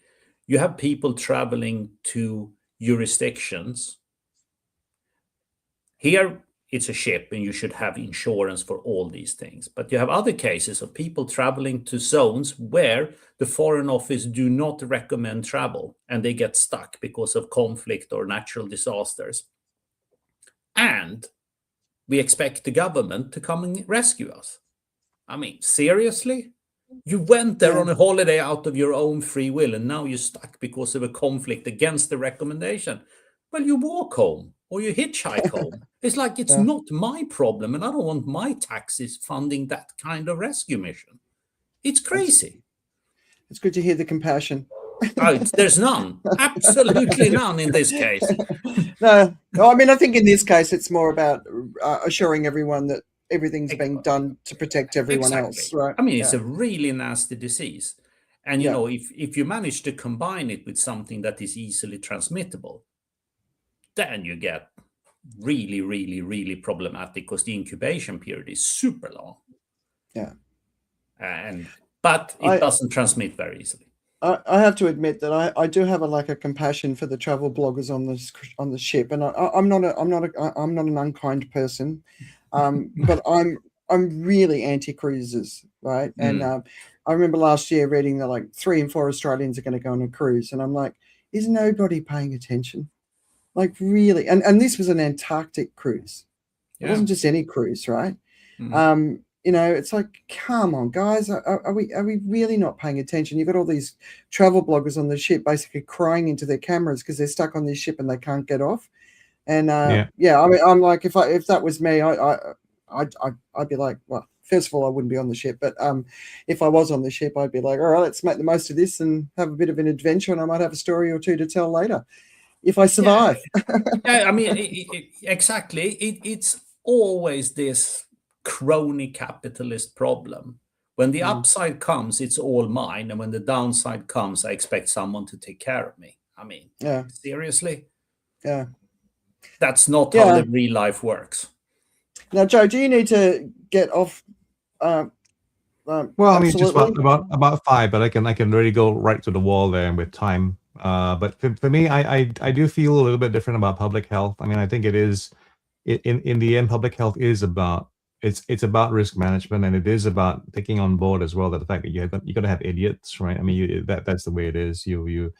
What really got me was when in the middle of COVID, when we had all these travelers who went directly against medical advice, went directly against government advice, and then were exposed, and then they came back and they had the gall to complain about the quality of hotel they were having to quarantine in. Yeah. You know, it's that kind of stuff, right? But the thing about public health is about taking care of everybody. It is really about including the most idiotic of our cohort. So and it's mostly about taking care of the frontline workers and the healthcare, people and infrastructure, right? People are mostly okay, We've got Brigadier Sushil here. Good to see you, darling. And I hope you heard the beginning of the conversation when we had Praveen. All right, so a couple of really quick things. So they're basically science. It's amazing how much we don't know about the impacts of plastic, don't you think? I know very little. I can hold my hand up to that. No, not us, the researchers, right? Because no one wants to fund it, and we still don't have a plastics treaty. But anyway, all those coloured plastics, so red, yellow, blue, and black, absorb 75 times more light than pristine non-pigmented plastics.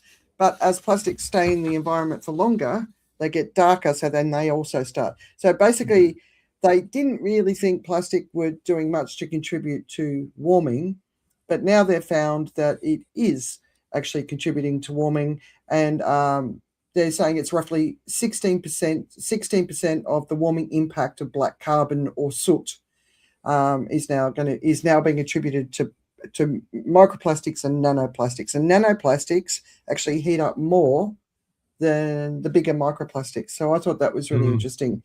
So look, we need to get rid of plastic. Anyway, the Chinese are on it with their bamboo. But it was also on the 3rd of May, it was Press Freedom Day. Carol Cadwaladar, who I mentioned earlier, was talking about being at an event to honour journalists. And there was a Al Jazeera journalist who'd been sharing the story from Gaza throughout the entire war. And he watched his wife die, his daughter die, his son die, and he's just been surrounded with tragedy, and he kept going and he kept going and kept going. And he stood on stage and he said, "My greatest disappointment is, where were you guys?" 232 Palestinian journalists have been killed since October 2023, which is more than all the wars, Vietnam, the war in Yugoslavia, and Afghanistan combined. Reporters Sans Frontières reveals press freedom is at a 25-year low. America is now 64th on the list, and that's behind Namibia, Timor-Leste, Montenegro, Tonga, Liberia, right? And we're seeing the tech bros coming in and taking over the US media. So Larry Ellison and his son and that cohort. They've got CBS, but soon they'll have CNN. So we're in a pretty dangerous place. And then there was this other piece of news. So the Kash Patel drinks on the job piece. Yeah. So the FBI is now investigating the journalist who wrote that and the Atlantic, right? But after she wrote it, I'm gonna show you I'll move that one. After she wrote that piece, even more people came forward and said she was absolutely right. But she was also the Atlantic was also sent this.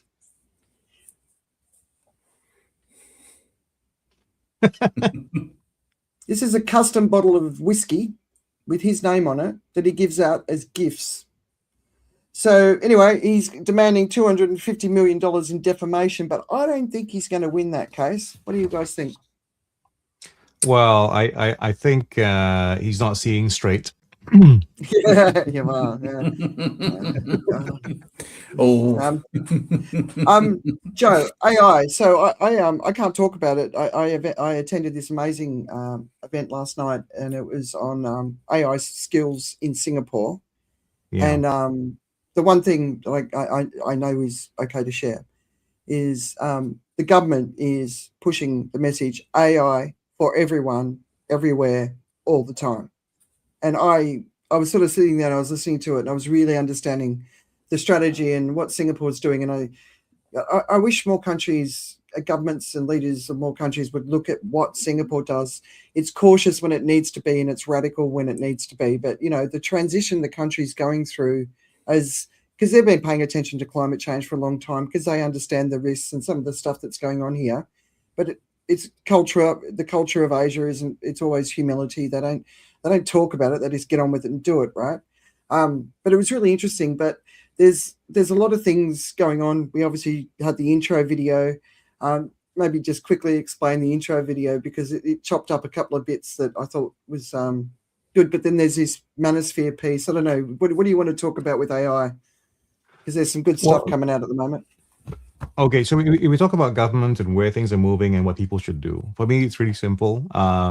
AI is simply like using your phone right now. You need to know how to get to do it. Grandma, grandpa, you need to understand how to use it as well.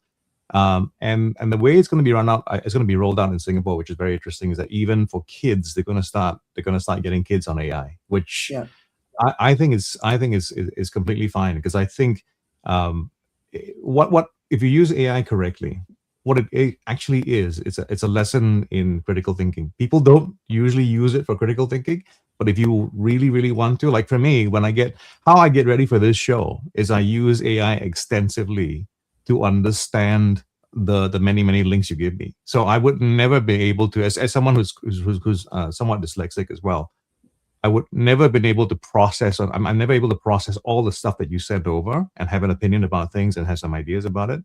I would never have been able to do that in the time that I give it, right? So I get all that done in a very short span of time, but it also makes me have to work, because I have to critically think around what I've put together and reprocess it. And so I'm actually learning to process information, process opinion, and then because of other talents or stuff that I have along the way, I've been able to get something out of it. And most people don't do that. Right? So most people don't learn how that's done, and it needs to be done that way. So people are usually learning about AI right now the way you do when you hear about when you talk about singing as an art form, and your neighbor's got karaoke and you think that's singing. It ain't singing, right? You kind of have to learn more about it, and it looks and feels the same, but it's not the same thing. So that's one thing.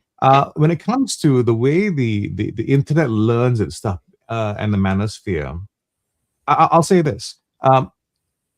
If you want to learn anything, the good or the bad, AI LLMs has got you covered, right? Because whatever's been written about, whatever opinions been created about online, the LLM has got it, right? And all you have to do is prompt your AI the right way, and you will get the content that you're looking for. So like on our intro today, we looked at Grok, and we were somewhat disappointed that Grok was the one that passed.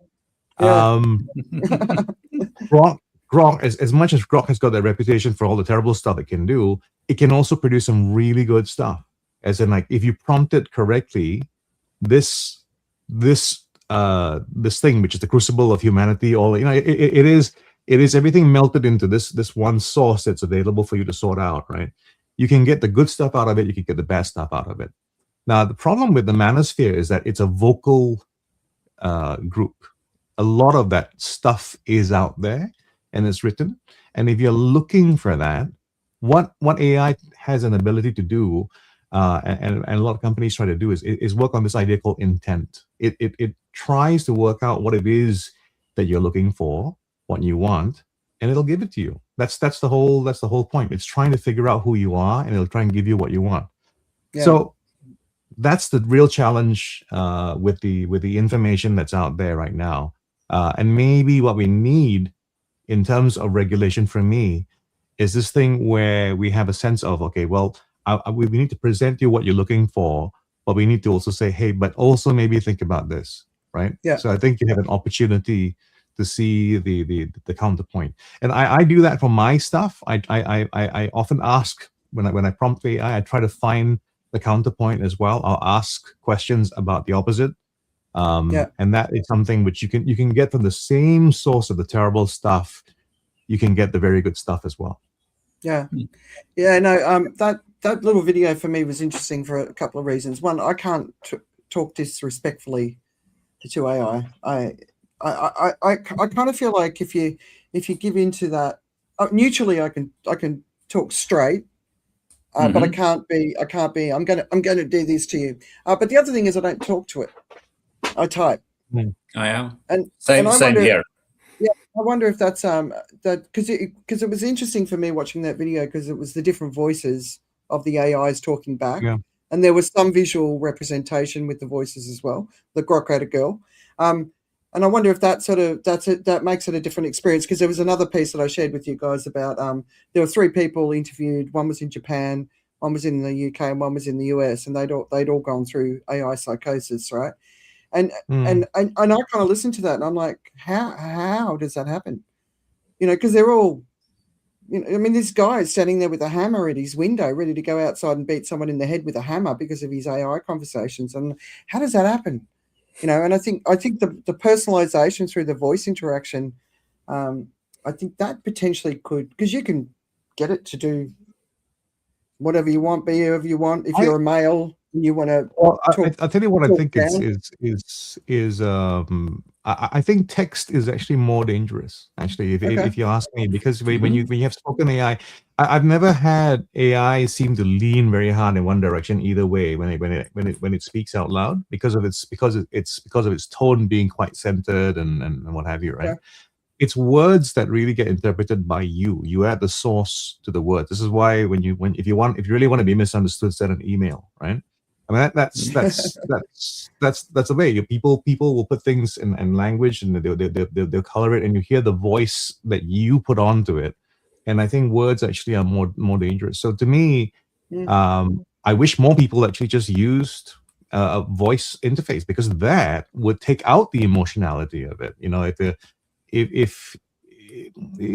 you think about AI talking to you, I don't think many AIs are going to say, "I truly hate this," or you know, I mean, I think it doesn't. Right? It'll probably say something like that, and I think if anything, that what I really don't like is AI and how chirpy it is. Right? It's like, yeah. No, that's a great idea. Why don't we do this? Right? I've got the pre-recording. Don't be nice to me. Don't flatter me. I'm not interested. I just say it straight. If I get it wrong, tell me. Yeah. So I would rather have some kind of performance that goes with it. I would rather use a voice. I would rather have that rather than leave it through the interpretation. Because I've seen that before when you put the same script in front of 5 people. In fact, you know, that's what happens in our WhatsApp groups, right? We send out one message, and 3 people get upset. Someone laughs, right? And you know, it's the way that works.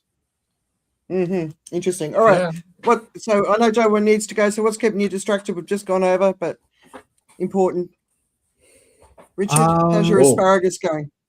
My asparagus are not taking. But it's early days yet.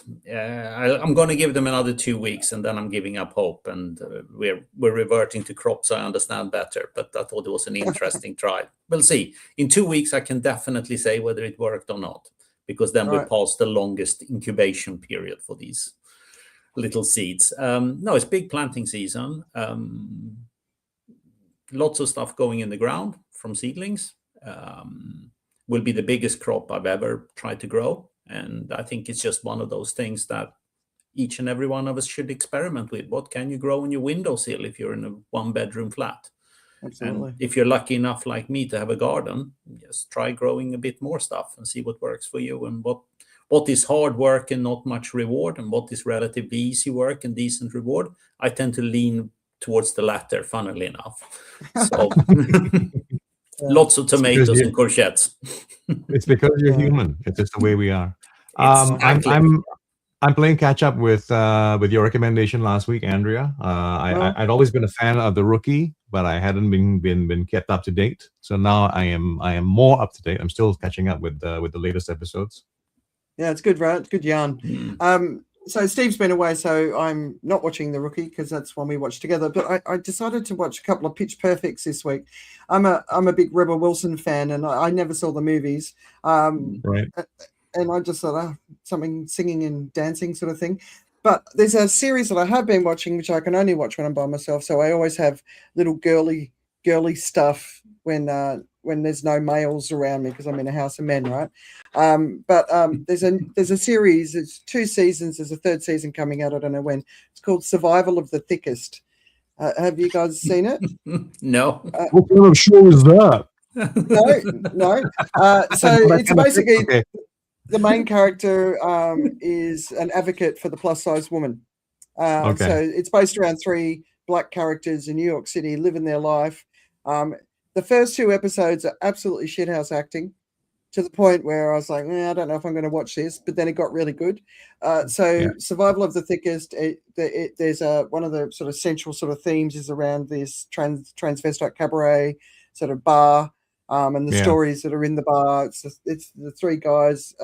There's a lot of sexual stuff, people exploring their sexuality, and it's there's language being used that I haven't heard. So I just finished the 2nd season, so I really enjoyed it. Just something different, not too serious. So I can recommend it. Listen, I'm open to that as well. I'll go have a look, and we can maybe do some kind of a watch party together. I can you can have your daiquiri, and I can have my coffee, and we can talk about it.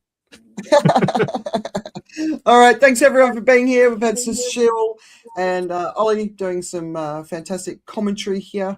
We'll give you a shout next time we need you, darling. And awesome did listen to Praveen, right? Yeah, it's very sobering, and he's so calm about it. I really liked him. Most people with that kind of insight and understanding tends to get much more emotional. Yeah. He's the kind of guy who knocks on your door and goes like, there's a slight problem on the Titanic. Yeah. But I don't know. Is there any other way to be? It's like, we're here now. You sit in a heightened state of emotions all the time. It'd be ridiculous. Well, and that's a big problem that we've got in the world is the mental health crisis, right? That is just growing and growing and growing. And young people. I kept saying to young people, if there's anything you can do in that space, like Joe, we're both going through our coaching certificate. That's going to be relevant in the future. Just helping people to navigate this territory, and because it's hard yakka. But we've been doing it for a long time, so it's people who are really moving into the not awareness. They've just been pretending it doesn't exist for a really long time. Not denial. I just got to get on with things. No, they just haven't been convinced.